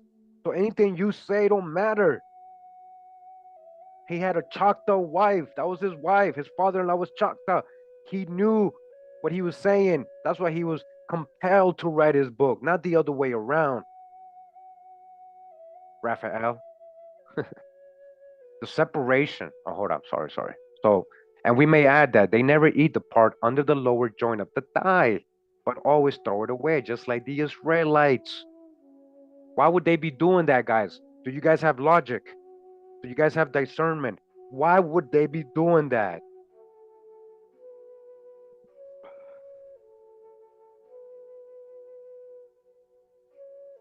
LAC, welcome. And you can't just generalize with Jamaica. Okay, Jamaica's a melting pot. And let's not go off topic. All right, again, guys, we're live. We've been on for a while, so I got new people coming. I just gotta remind them, let's stay on topic. That's gonna create an argument, and you're generalizing. Whatever "chu" means, THUH, whatever that means. There you go, king. Yes, but why would the Indians be doing that if that's part of Israelite culture, tradition? And they have no Bible here. Why would they, when the Europeans came, why would they be seeing the Indians practice all these things? Let's be logical. The separation of their women at certain periods, the Israelites did that. The Indians did too. Some persons have heard them or thought they heard them pronounce the word hallelujah in their songs. They thought it was sounds almost like hallelujah, hallelujah. Yeah, they were saying hey yeah, hallelujah. They were, they are. That is coming from Hebrew. The feast they make at the return of their hunters, and of which they must leave nothing, has also been taken for a burnt offering, or for the remains of the Passover of the Israelites. And the rather, they say, because when any one family cannot compass his portion, he may get the assistance of his neighbor, as was practiced by the people of God, when a family was not sufficient to eat the whole paschal lamb. The Israelites of old were ordered by Moses to fix in the tabernacle, as Solomon did afterwards in the temple, all by command of God, cherubim over the mercy seat, dracons, the curtains also, which lined the walls and the veil of the temple, had the light figures upon them. The cherubims are said to have represented the name Yahweh Clohim. That's what they were calling the cherubim. He's saying Yahweh Clohim, and redeeming lost, sorry, and redeeming lost mankind, and means the similitude of great and mighty one, whose emblems in the congregational standards were the bull, the lion, the man, and the eagle. So Ezekiel informs us that the cherubims were in uniform and had these four compounded animal emblems. Every one had four faces, appearances, habits, and forms. The 10th chapter, right, of Ezekiel 14:20 to 22. Each of the cherubims, according to the prophet, had the head and face of a man, the likeness of an eagle about the shoulders, with expanded wings. Their necks, manes, and breasts resembled those of a lion, and their feet those of a bull or calf, and the soles of their feet were like a calf's foot. Ezekiel 1, 4, 5, 6. And I looked and beheld a whirlwind come out of the north, a great cloud and a fire unfolding itself, and a brightness was about it, and out of the midst thereof, as the color of amber, out of the midst of the fire, also out of the midst thereof, the likeness of four living creatures, and this was their appearance. They had the likeness of a man, and every one had four faces, and every one had four wings, etc. That's the 10th verse. And for the likeness, there's the 10th verse right here, and for the likeness of their faces, they four had the face of a man, and the face of a lion on the right side, and they four had the face of an ox on the left side, and they four had also the face of an eagle.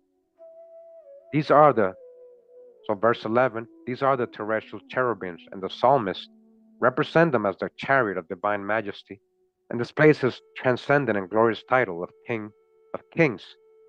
Psalms 23, 7 to 11.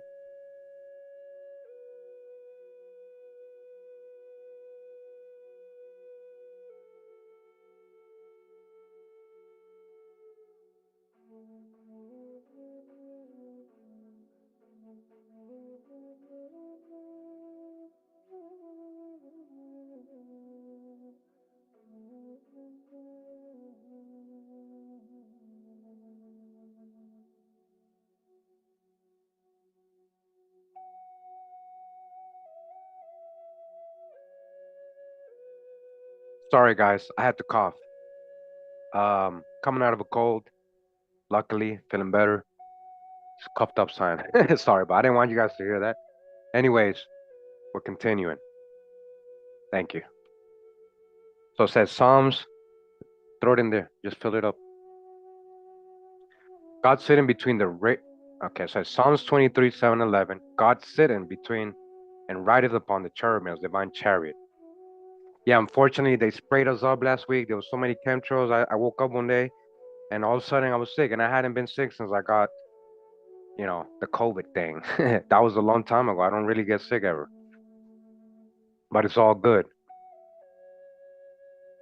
So the American Indians, particularly the Cherokees and Choctaws, have some very humble representatives of these cherubical figures in their places of worship or beloved squares, where, through a strong religious principle, they dance almost every winter's night, always in a bowing posture and frequently singing Hallelujah. Yehovah. Yehovah. Yehovah.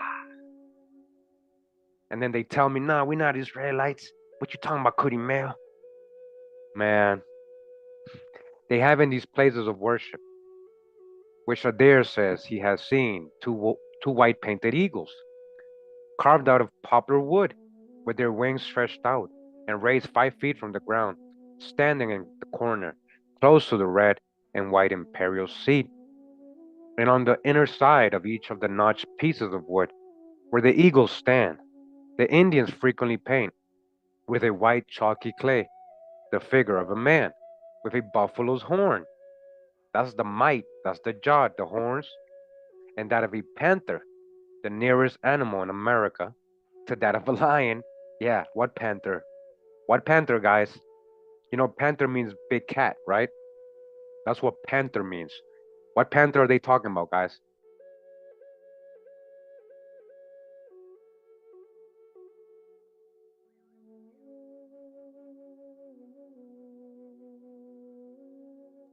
They talking about jaguars. Jaguars, right? In Spanish, right? You got in Spanish, you would say we don't say ja, we say ha. We say ha, and then guard or gua, right? We all know that gua can be said wa, right? Wa, ha, wa, ha, wa. Not the other way around. They're not worshiping the jaguar. Got it all twisted. So yeah, that's what they had. When we talk about panthers, that just means black a big cat. There's many panthers. That's not a species. Panther means big cat.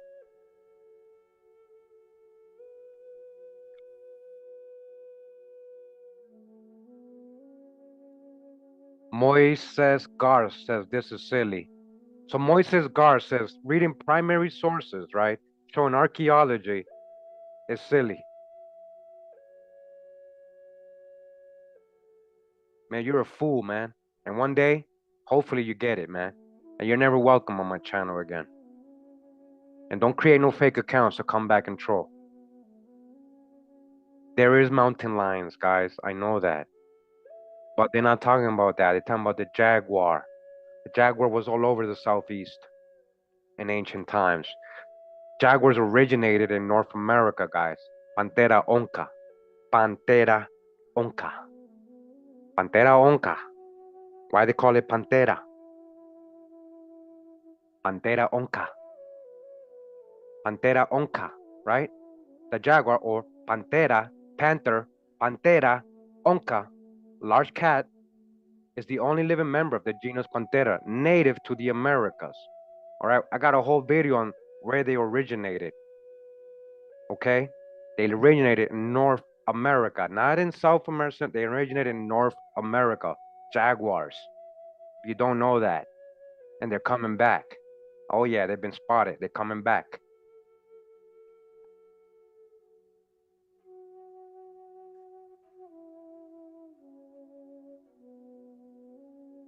This is what I'm saying. A lot of you, I know it's not your fault. You haven't been here all these years. You're missing a lot of research. The breakdown of certain things, getting specific to get into the root of it all. So when we're talking about Wakanda and Jaguar warriors or Black Panther, the Black Panther, there ain't no Black Panthers. Most Black Panthers are Jaguars. You just can't see that because they got black, but they still got spots.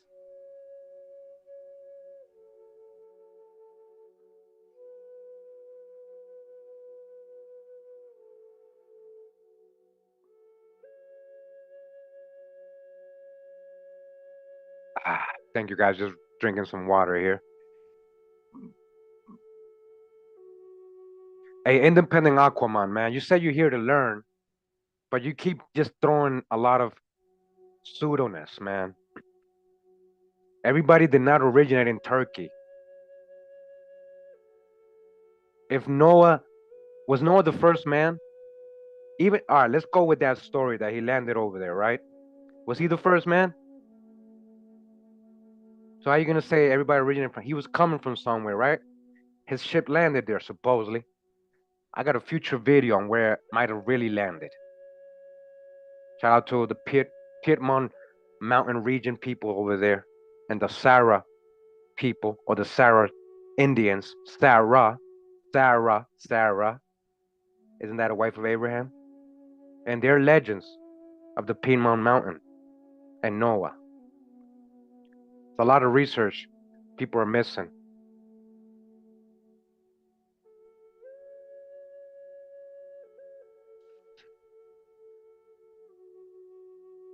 You're learning, but you keep throwing things. You keep giving opinions, man. You're not realizing. You really have to empty your cup, man. I'm telling you with all respect, man. Like, oh, sorry, you might be a lady. I'm sorry. With all respect, you got to do more research. How do you know that's Ararat?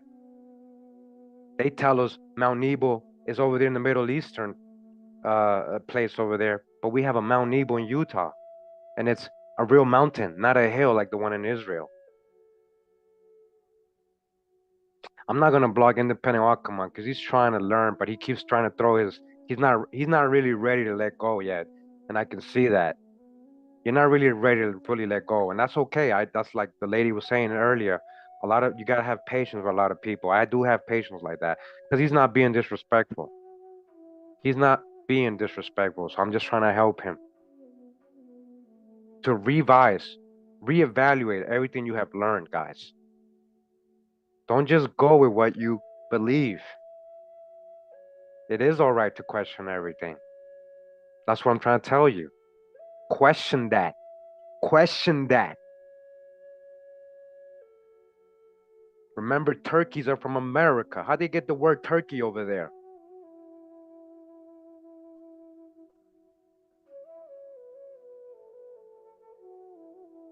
And why were they calling corn Turkish wheat? Check out my corn videos. We definitely got a Mount Ararat here. This is the thing. We got future videos breaking all this down, man. And we have talked about locations already. It's just so many videos I've done. I can't even remember, guys. Like I got over 800 videos.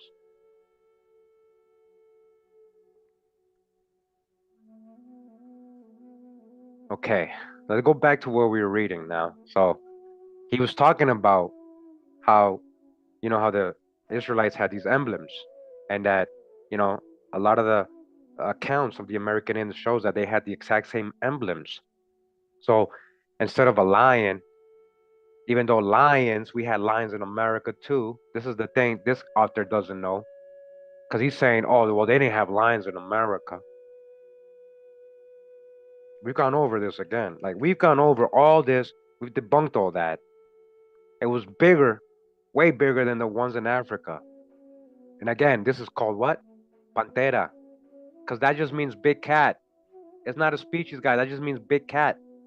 Pantera atrox, better known as the American lion, also called the North American lion or American cave lion. Extinct pantherin. So they could still be talking about a lion, guys, not just jaguar.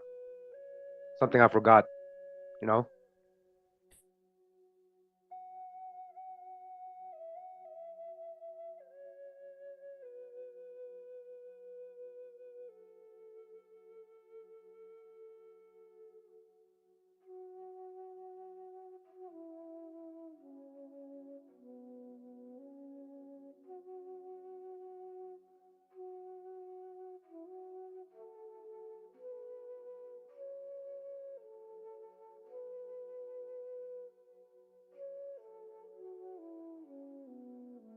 The American lion.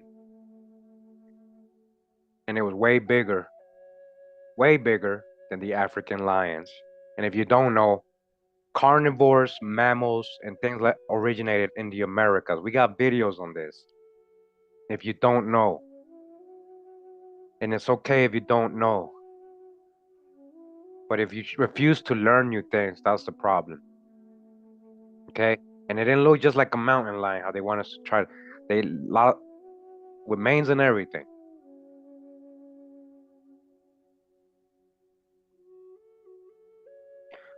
The nearest animal, so to that of the lion with the same color. So again, we had a lion.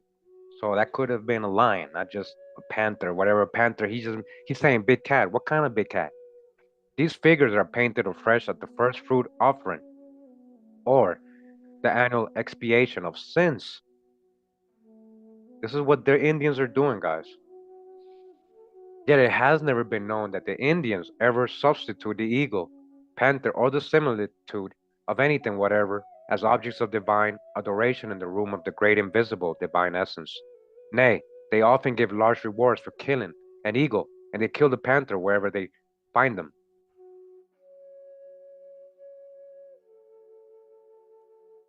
The idea of people The idea a people form of the supreme deity will dissect the nature of their religious worship. Among the southern Indians, Ishtoholo is an appellation for God. It points to the greatness, purity, and goodness of the Creator and informant man. Informant man. Informant man. Again, Hawa, most ancient name for the Creator, identified from a Hebrew verb meaning to form or to mold. Foreman, foreman, foreman man. It is derived, as is said, from Ishto, great, which you find in all the prophetical writings attributed to God. Also from the present tense of the infinite mood of the active verb, aholo, I love, and from the preter tense of the passive verb, holo, that is sanctifying, sanctified, divine, or holy. Women set apart, they term holo, that is sanctifying themselves to ishto holo. So netag holo signifies a sanctified or holy day. So Okaholo, that almost sounds like Oklahoma, Oklahoma, water sanctified. Thus Ishtoholo, when applied to God in its true radical meaning, imports the beloved holy cause, which is exceedingly comprehensive and more expressive of the true nature of God than the Hebrew name Adonai. Adonai, where did you guys get that from? Which may be applicable to a human being. Human being. When they apply the epithet compounded to any of their own religious men, it signifies the great holy beloved sanctified man of the Holy One. That's what really it means, not most high.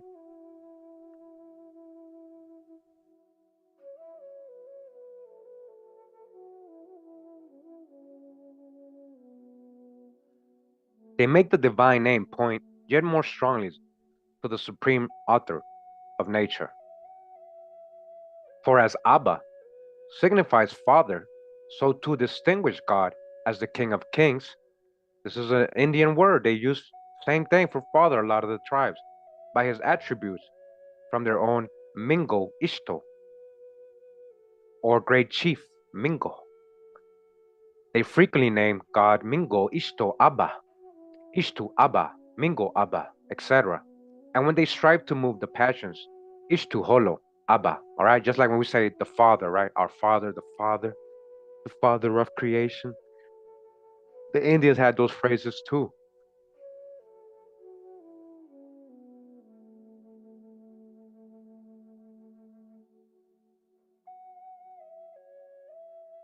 They have another more sacred appellative, which with them is the essential name of God. The tentagrammation of the Hebrews, or the great four-lettered name already mentioned, Hewa. This they, like the Hebrews, never mention altogether in common speech. Of the time and place, when where they mention it, they are very particular and always with a solemn air. Okay, this reminds me of something I have here.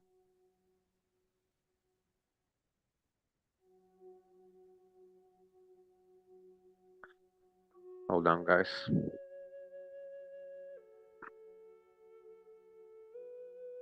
So another book here, real quick.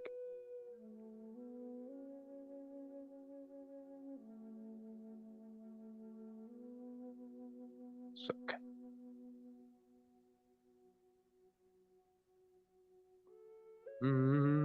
There we go. Says here, Grammar and Dictionary of the Dakota Language. Collected. So again, it's not just the Southeast Indians, not just Californians, not just people in Jamaica, not just people in Mexico, not just people in Peru. All over the Americas, you're gonna find these similarities, right? So, Grammar and Dictionary of the Dakota Language, collected by the members of the Dakota Mission, edited by Reverend R.S. Riggs. All right, this is from 1851, guys. 1851. Okay, what am I going to show you? Watch this.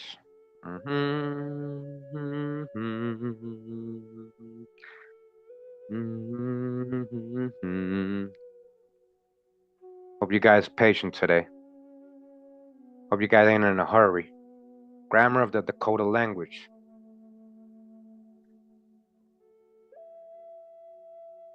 Okay. I know it's in here somewhere. Hold on.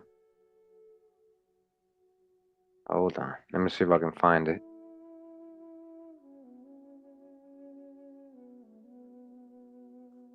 Okay, hold on. Because I don't know what chapter it's on. I thought it was right in the beginning. I got this. Don't worry, I got this. I got this somewhere.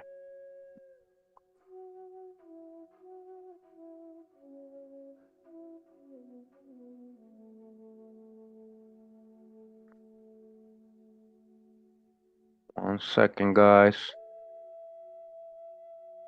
Let's see.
Give me a second, guys.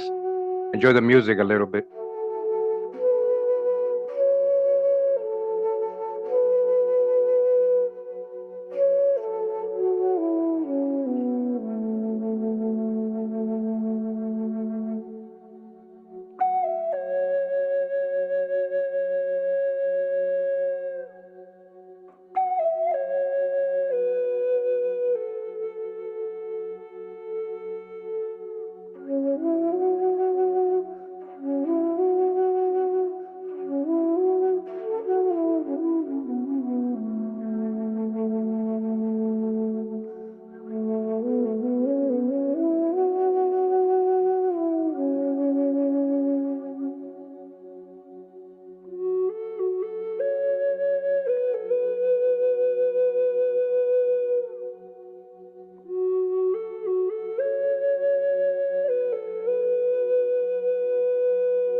right, so many references here, and I found one. All right, so page 64.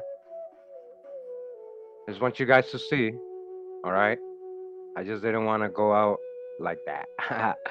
All right, it says here the fourth commandment.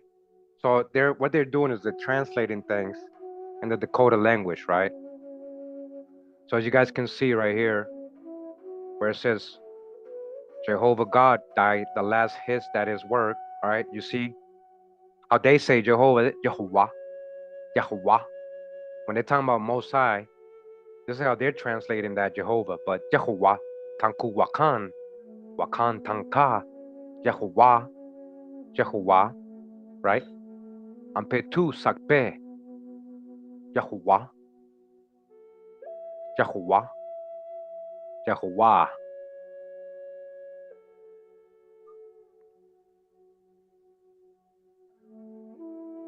Yehovah, Yehovah, Takuwankang, Yehovah. All right, even the Dakotas, they use Yehovah for the Almighty, Yehovah, the Great Spirit, Yehovah, Yehovah. You guys see that, right? Yehovah, Yehovah, Takuwakan, Yehovah, Jehovah God, Yehovah. What do you mean, Jehovah God? Yehovah, Yehovah. Okay, I just want to see, you guys see I wasn't making this up. All right, that took me long to find. There's actually better references. I don't know what page it was. I can't find it. But you guys can see it's there. Let me go back. Appreciate your patience. The tetragrammaton of the Hebrews, or the great four-letter name already mentioned, Yehovah. This they, like the Hebrews, never mention altogether in common speech. Of the time and place when and where they mention it, they are very particular and always with a solemn air. And they're not just saying it out randomly, right? They're not just saying it out randomly. The Indians have among them orders of men answering to our prophets and priests. In the Muskogee language, Hitch Lalash signifies cunning men or persons, expression of futurity, much of the same as the Hebrew seer. But the Indians in general call their pretended prophets Loki. Loki? Huh. Loachi? Loki? Huh. Men resembling the holy fire, or Elohim. Their traditions say their forefathers were possessed of an extraordinary divine spirit by which they foretold things of the future and controlled the common course of nature. And this they transmitted to their offspring, provided they obeyed the sacred laws annexed to it. They believed that by the communication of the same divine fire working in their loachi, they can yet affect the like. But they say it is out of reach of Nana Okpro, or bad people. Nana Okpro, bad people. Either to comprehend or perform such things, because the Holy Spirit of fire will not cooperate with or actuate Hotush Okpro, the cursed people.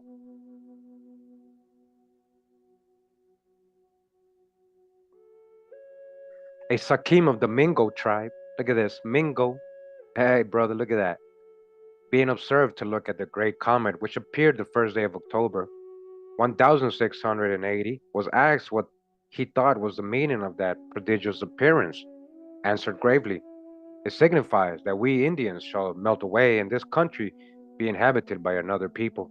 Oh, it was a sign, huh?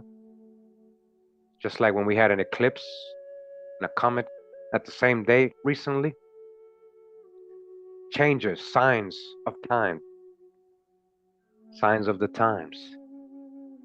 So Smith's, New Jersey, 136 in a note. That's where we got that from. How this Indian came by this knowledge without the learned wisdom, astronomical tables, or whether he had any knowledge is not so material. Well, Deuteronomy 28, right, told us that Moshe told his people, hey, if you keep the code, you get all these blessings, all these good things. If you don't keep the code, well, this is what's going to happen to you. And it did mention that it's going to be inhabited, or other people are going to come, right, when they're gods of stone and wood. He will, however, be allowed as good as a right to pretend to it when the event is considered, as the other had in his conjectures concerning the cause of Noah's flood. At all events, this Indian must have reasoned well, and had pretty clear conceptions of the effects that would naturally follow such causes. Mr. Betty gives much of the same account of their prophets among the Delaware nations or tribes above 118 years ago. They consult the prophets upon any extraordinary occasion, as in a great or uncommon sickness or mortality. This, he says, seems to be an imitation of the Jews of old, inquiring of their prophets. Ishtuholo is the name of all their great beloved men, and the pontifical office descends by inheritancy to the eldest. It cannot be expected but that the address of the old Indian high priest, or rather their great beloved man, or the first and oldest among the beloved men, should be different from that of the high priest of the Jews. The poverty and distressed condition of the Indians renders such a conformity impossible, but withstanding the cases of agreement are really astonishing, considering their circumstances and their having no means of knowing what it was, but by tradition being deprived of all records relative to it. Before the Indian, archimagus, or high priest, officiates and making the supposed holy fire for the yearly atonement of sin. All right, again, these are things Indians are practicing, guys. As will soon be shown, he clothes himself with a white garment, resembling the ephod of the Jews, or ephod, being made a finely dressed deer, or doe skin, and his waistcoat without sleeves. When he enters on the solemn duty, a beloved attendant spreads a white dress buckskin on the white seat, which stands close to the supposed holiest division of their place of worship, and then puts some white beads on it that are offered by the people. Then the archimagus wraps round his shoulders a consecrated skin of the same sort, which reaching across under his arms, he ties behind his back with two knots on his legs in the form of a figure eight. Instead of going barefoot, he wears a new pair of white buckskin moccasins, his sneakers, right, made by himself and sewed with the sinews of the animal. He paints the upper part of them across the toes with a few streaks of red, made of red root, which is their symbol of holy things, as vermilion is of war. Vermilion means red, right? Or These shoes he never wears at any other time and leaves them with the other parts of his pontifical dress. When the services are over in the beloved place, in resemblance of the sacred breastplate, the Americans wear a breastplate made of a white concho, with two holes born in the middle of it, through which he puts the ends of the otterskin strap and fastens a white buckhorn button to the outside of each, as it in imitation of the precious stones of Urim and Tumim, which miraculously blazed on the high priest's breast the unerring words of the divine oracle. Instead, the plate of gold which he wore on his forehead with the words holy or separated to God, the Indian wears around his temples either a wreath of swan's feathers or a large piece of swan skin doubled so as only the fine snowy down appears on each side, and in likeness of the tiara of the former, the latter wears on the crown of his head a tuft of white feathers, which they call yatera, but the meaning of the word is not known. He also fastens a number of blunted wild turkey cocks spurs towards the toes of his moccasins, as if in resemblance of the bells which the Jewish high priest wore on his coat of blue.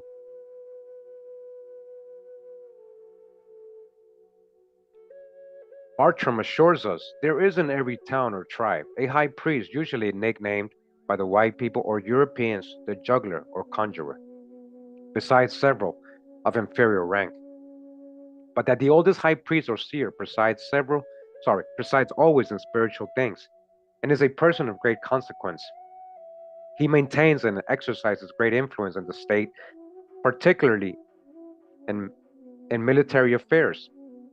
Their Senate or Great Council never determining on an expedition without his counsel and assistance. They go to the high priest first.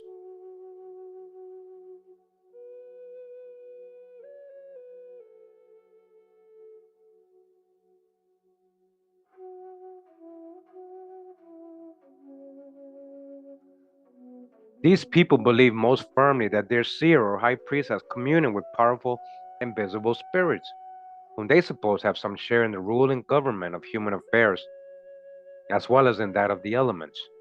He further adds that these Indians are by no means idolaters, unless they're puffing the tobacco smoke towards the sun and rejoicing at the appearance of the new moon, may be termed so. So far from idolatry are they that they have no images among them, nor any religious rite or ceremony relating to them that I could ever perceive. They adore the Great Spirit, the giver and the taker away of the breath of life, with the most profound and respectful homage. They believe in a future state where the spirit exists, which they call the world of spirits, where they enjoy different degrees of tranquility and comforts agreeable to their life spent here. They hold their beloved man or priest in great respect and pay strict obedience to what he directs. These religiously beloved men are also supposed to be in a great favor with the deity and able to procure rain when they please. In this respect also we may observe a great conformity to the practice of the Jews. Their records informs us that in the moon Abib or Nisan, they prayed for the spring or later rains to be so seasonable and sufficient as to give them a good harvest.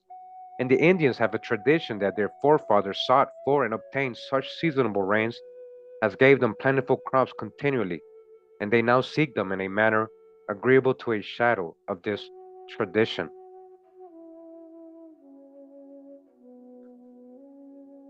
In the year 1747, a Natchez warrior told the deer that while one of their prophets was using his divine invocations for rain, he was killed by thunder on the spot. Upon which account the spirit of prophecy ever after subsided among them, and he became the last of their reputed prophets. You hear that? See what happened? They believed that the Holy Spirit of fire had killed him with some of his angry darting fire. For willful impurity he was impure, and by his threatening voice forbade them to renew the like attempt, and justly concluded that if they all lived well, they should fare well and have proper seasons. This opinion coincides with that of the Hebrews, who esteemed thunderstruck individuals as under the displeasure of heaven, and they also observe and enforce such rules of external piety as none of the nations observe except the Hebrews. As the Jewish prophets had oracular answers for their prayers, so the Indian prophets who invoke Jehovah and meditate with supreme holy fire, that he may give seasonable rains, have a transparent stone of supposed great power, and assistant to bring down the rain, when it is put into a basin of water agreeable to a reputed divine virtue impressed on one of the like sort in times of old, which communicates it circularly, this stone would suffer great injury, as they assert, were it even seen by their own laity. But if by foreigners, it would be utterly despoiled of its divine communicative power. But if, sorry, this looks something like a tradition of the blazing stones of Urim and Tumim, as the Jews had a sanctum sanctorum.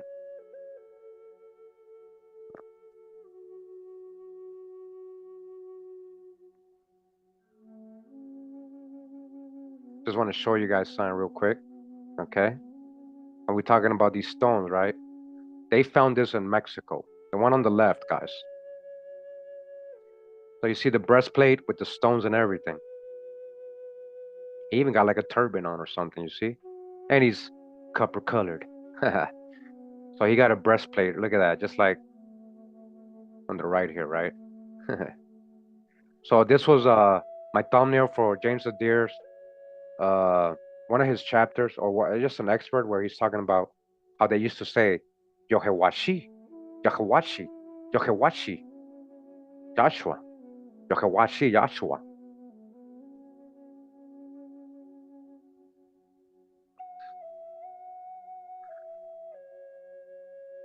So just like the Jews had in a sanctum sanctorum, or the most holy place in the tabernacle and temple, so have all the Indian nations, particularly the Muskogee nation, particularly the Muskogee speaking nation language, right? It is partitioned off by a mud wall, about breast high, between the white seat, which always stands on the left, the red painted war seat. There, they deposit their consecrated vessels and supposed holy utensils. None of the laity daring to approach the sacred place for fear of particular damage to themselves and a general hurt to the people from the supposed divinity of the place. According to Mr. Bartram, the greater public square of the southern towns generally stands alone in the center and the highest part of the town.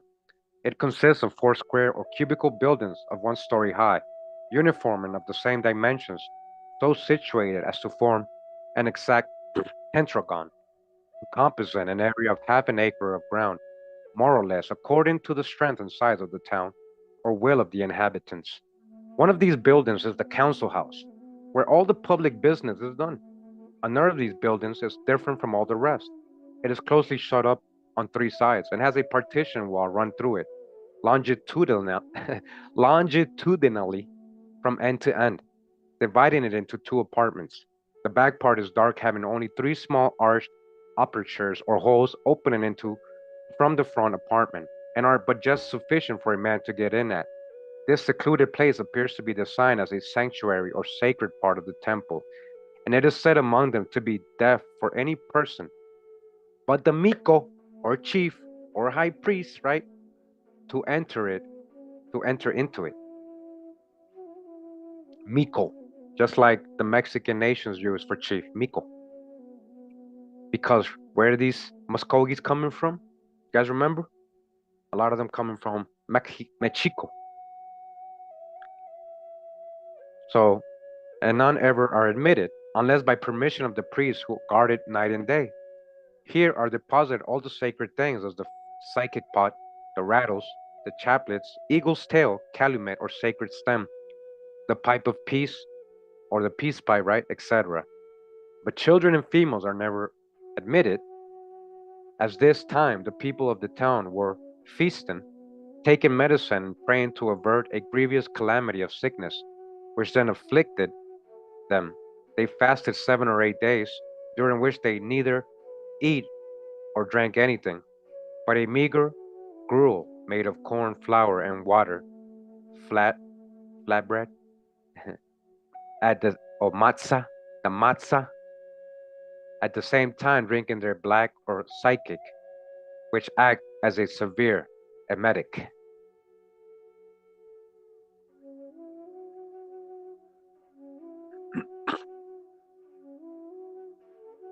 And we are done with that chapter. Let me see sign here.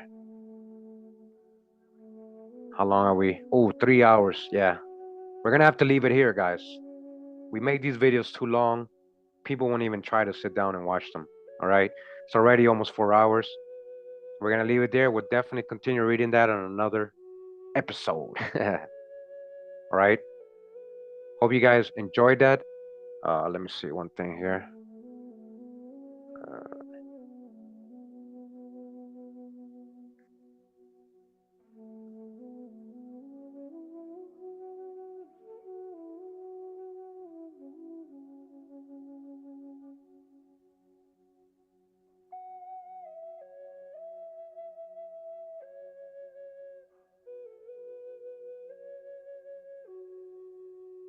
just 1 second, guys, before I go.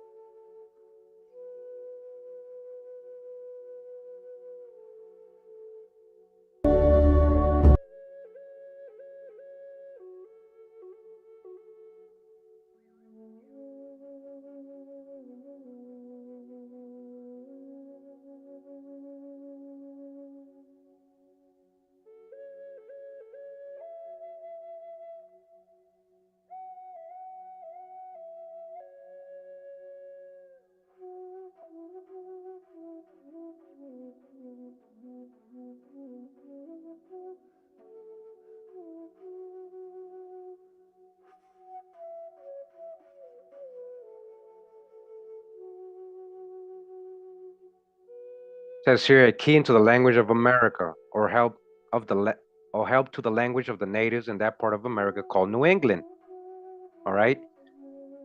Together with brief observations of the customs, manners, and worships of the aforesaid natives in peace and war and life and death. All right. This is from 1643 by Roger Williams.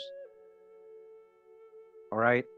And he says, first, others and myself have conceived some of their words to hold affinities with the Hebrew.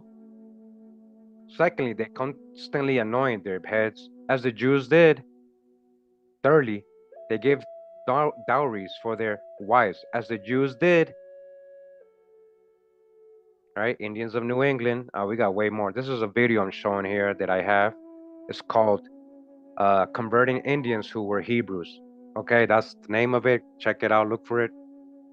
Or just catch up on all the videos, guys. I want to leave here with a word from our brother from the he says he's Manasseh, right? And he's gonna tell you why. He's from New England, one of the tribes in New England. Watch what he's gonna say to the Hebrew Israelite brothers on the streets, right? Pay attention. And he's gonna correct them. And he's gonna school them a little bit. Yeah, so I wanted to go over this great video. I saw it a long time ago. I've been wanting to share it. Thought it was really cool how this indigenous brother from the Mashatuak or Massachusetts tribe, as you know, he's gonna say the pronunciation, the correct one. How he corrects these brothers, not maybe corrects them, but informs them. I guess they didn't know. So much love to the Hebrew Israelite brothers out there. Nothing against them. A lot of them are Pan-Africans. A lot of them got good intentions and good hearts. So we're all in a journey. This indigenous brother is gonna let him know who he is. Straight up. He's gonna let him know straight up. Yasharallah. Let's go. Y'all got any questions? No, I'm just checking this all out. Just checking out. What's up, man? What's your nationality, bro?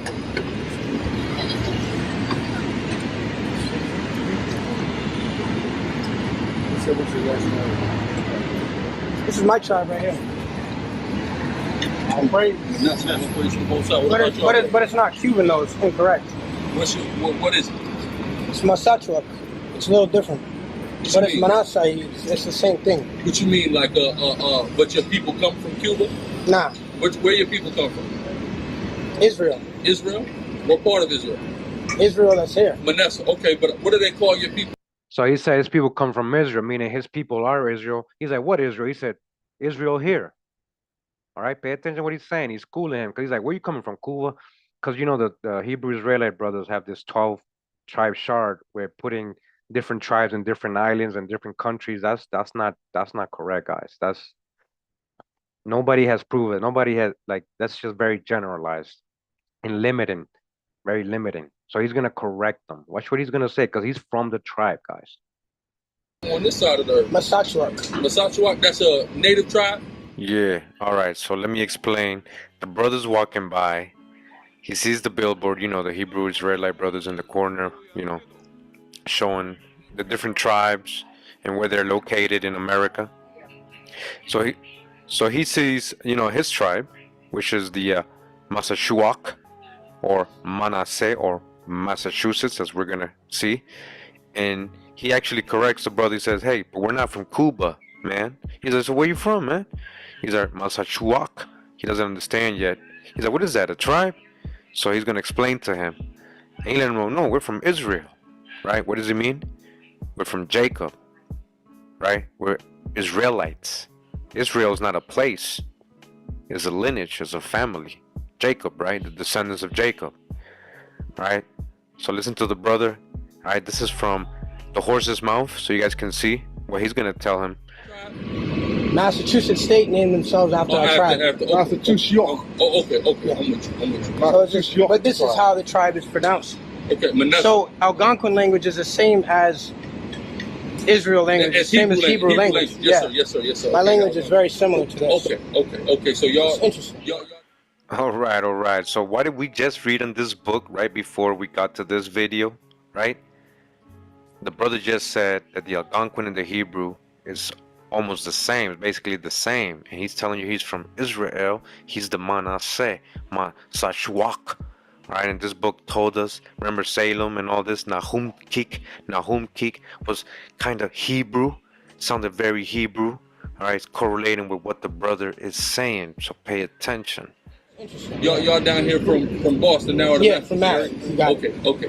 Got it. Yeah, it was just interesting to see that. Yeah. I saw it early. I was like, yo, that's crazy. It's got our tribe on it. Yeah, they only got 565 federally acknowledged. But there's thousands that are unknowledged, and every single last one of you guys standing out here comes from one of those tribes too, that are unacknowledged by the feds, but acknowledged by the Creator. Which is but what you're saying is, basically, you're acknowledging that we all go back absolutely to Israel. Absolutely. But everybody thinks Israel is somewhere else. That's also another problem. What are you saying? Are you saying Israel is America? This is Israel. Why do you believe that this is Israel? I'll tell you why I know that. Okay. Because 10,000 years ago, they found an ancient rock from my tribe, okay? And it was very prehistoric. It was about 10,000 years old.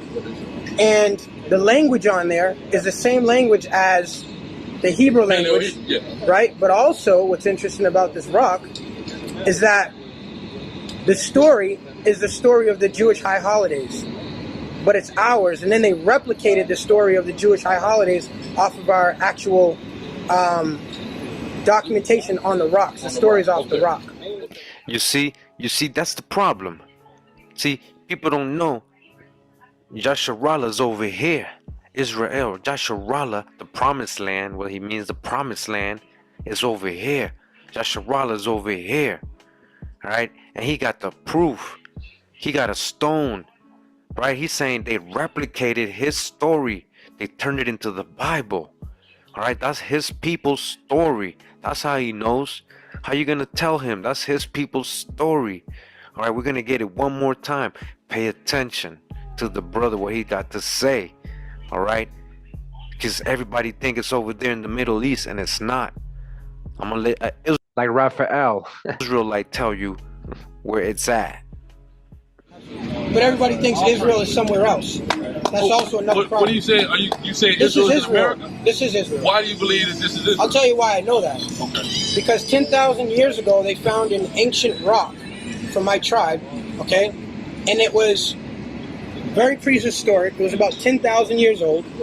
And the language on there is the same language as the Hebrew language, right? But also, what's interesting about this rock is that the story is the story of the Jewish high holidays, but it's ours. And then they replicated the story of the Jewish high holidays off of our actual documentation on the rocks. The story's off the rock. Yeah, absolutely, man. What's your name, brother? Yeah, Chief Wampanoag Wampatuck, man. Real pleasure, man. Right? Yeah, real pleasure. From a chief to a chief, man. Yeah. It's good to meet you. Pleasure, What's your name, King? Pleasure. What's your name, brother? I'm Sergeant at Arms. My Elder. How you feel? This is our tribal chief justice. He runs our tribal court for our tribe. But it's all good, man. You guys keep building. Definitely, man. Beautiful. Glad to meet you, man. We had the stuff now to get the information out. We didn't really got no excuse. It ain't like 100 years. You guys get a salute? We gotta get that. Cool. Be blessed, guys. Definitely, y'all too, bro. Keep building, Glad to guys. meet y'all. Keep building. Shalom, bro. Definitely. Oh, yeah. So this is the book Manasseh ben Israel and his world. It says the rise and fall. All right. Hey, so I just wanted to add. So when he's talking about the stone, guys, I did this video a long time ago. So he's literally telling you about the inscriptions, right? The Paleo Hebrew, all this stuff they're finding in the Americas, right? That we've gone over so much. Like he's telling you that's their customs, that was their story, but so he didn't say, how do you know? No, how did you? He's like, no, I know this. Not what I believe. Why you believe? No, I know this. He corrected him right away. I know this. All right. And this is what I'm saying. You're not part of the tribe. You're not involved. You weren't for all these years. You might not know everything about your own tribe. If you're just trying to be an Indian just because you're so-called black. You got to get deep with it. And you got to get off your own biases. Like you got to start listening and seeing and doing the research. And if you're not comfortable, you don't want to be Israelite, that's you. That's fine. Maybe you are part of the people that mixed in, and you carry that nature where you're not relating to Israelites. for a certain reason. No matter what color your ancestors were, black or white, so-called crayon colors, maybe you're just acting out in your nature, and that's okay. But this is what we're showing here, guys. This is what the truth is really historically. Historically, because we're not just conjecturing, we're not just using James Adair, like Raphael thinks. Like Raphael really thinks he's gonna go argue with his brother, right? And say, no, man, it's in the Middle East, man. What you talking about, man? What you talking about, man? Like, he didn't. It's just, to me, it's like a form of disrespect, you know, because you're not even part of the people, and you're focusing only on one region of the world. You're biased to one. You're biased to that. All right, you're biased to that. We're gonna go out with one of my songs here on Spotify. Hold on, guys. Artist Kurimeo. Yahuwah. Appreciate everybody that tuned in today. Thanks to all the real ones. Oh, sorry. 1 second. Here we go. All right, peace to all the real ones. Thanks for tuning in today. Hope you guys enjoyed this presentation. Again, I was just going over old information. This has been out for years, but nobody's paying attention. Nobody's paying attention. There's a lot of distractions out there. A lot of YouTube channels just being very biased, just making it about color. Like we saw the other day with, when Nader and the other lady talking about black, black, black, black, and black, and then they came, they came, made us Africans. Much love to her, but missing a lot of context, missing a lot, especially if you think that all Europeans were so-called white. All right. So, going out again with my hit single in Spotify, hit single Yahuwah by Kurimeo. Much love and respect. Pura vida, mi gente. Wow. Oh no. Come on, man. They hating. Hold up, guys. I'm not logging in. Hold up. I got the song in my computer. They want me to log in. All these whatchamacallit, Spotify gives me trouble all the time. I don't know why. They're always hating now. Okay, I got it right here. Again, thanks for tuning in. Much love. Pura vida, mi gente. Pura vida. Después volverán los hijos de Israel, buscarán a Jahuá su creador y a David su rey, y temerán a Jahuá y a su bondad en el fin de los días. Yahuwah, kama dasha Allah. Yahuwah, heya, heya, heya. Yahuwah, baraka dasha Allah. Yahuwah, heya, heya, heya. Sound the trumpets, wake up the nation. We breaking the spell, expose the false narration. This ain't religion, it's the sons of Jacob, blood relation. Rise the lions, take your place, it's your coronation. Babylon must fall, it's time for your liberation. We get our land back, there's no negotiation. These are stolen lands, this is Roman occupation. Come Yasharallah, no more separation. We're dreaming away, we're just passing our days. Living with no breaks, we just stuck in this phase. With no escape, while truth is in your face. We really need to wake up, before it's too late. Mentira y engaño entre la historia bien contada. Consciente, no callo, mi lengua bien armada. Regar hábitos mi ancestro, herencia que fue robada. Entre comienda esclavitud, nuestra cultura fue borrada. Yahuwah, kama dasha Allah. Yahuwah, heya, heya, heya. Yahuwah, baraka dasha Allah.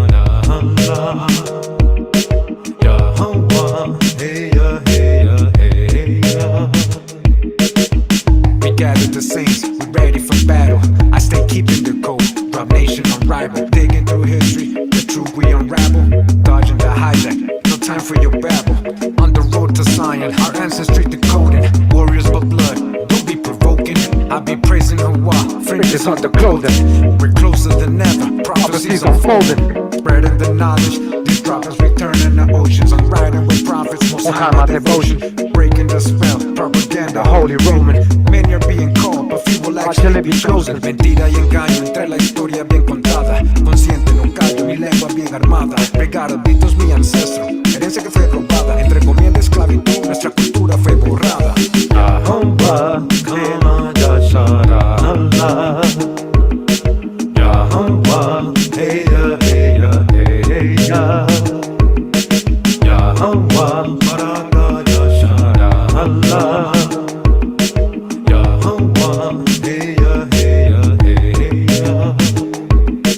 Yahovah, kama yashara Allah. Yahovah, hey ya, hey ya, hey ya. Yahovah, baraka yashara Allah. Yahovah, hey ya, hey ya, hey ya. Wow.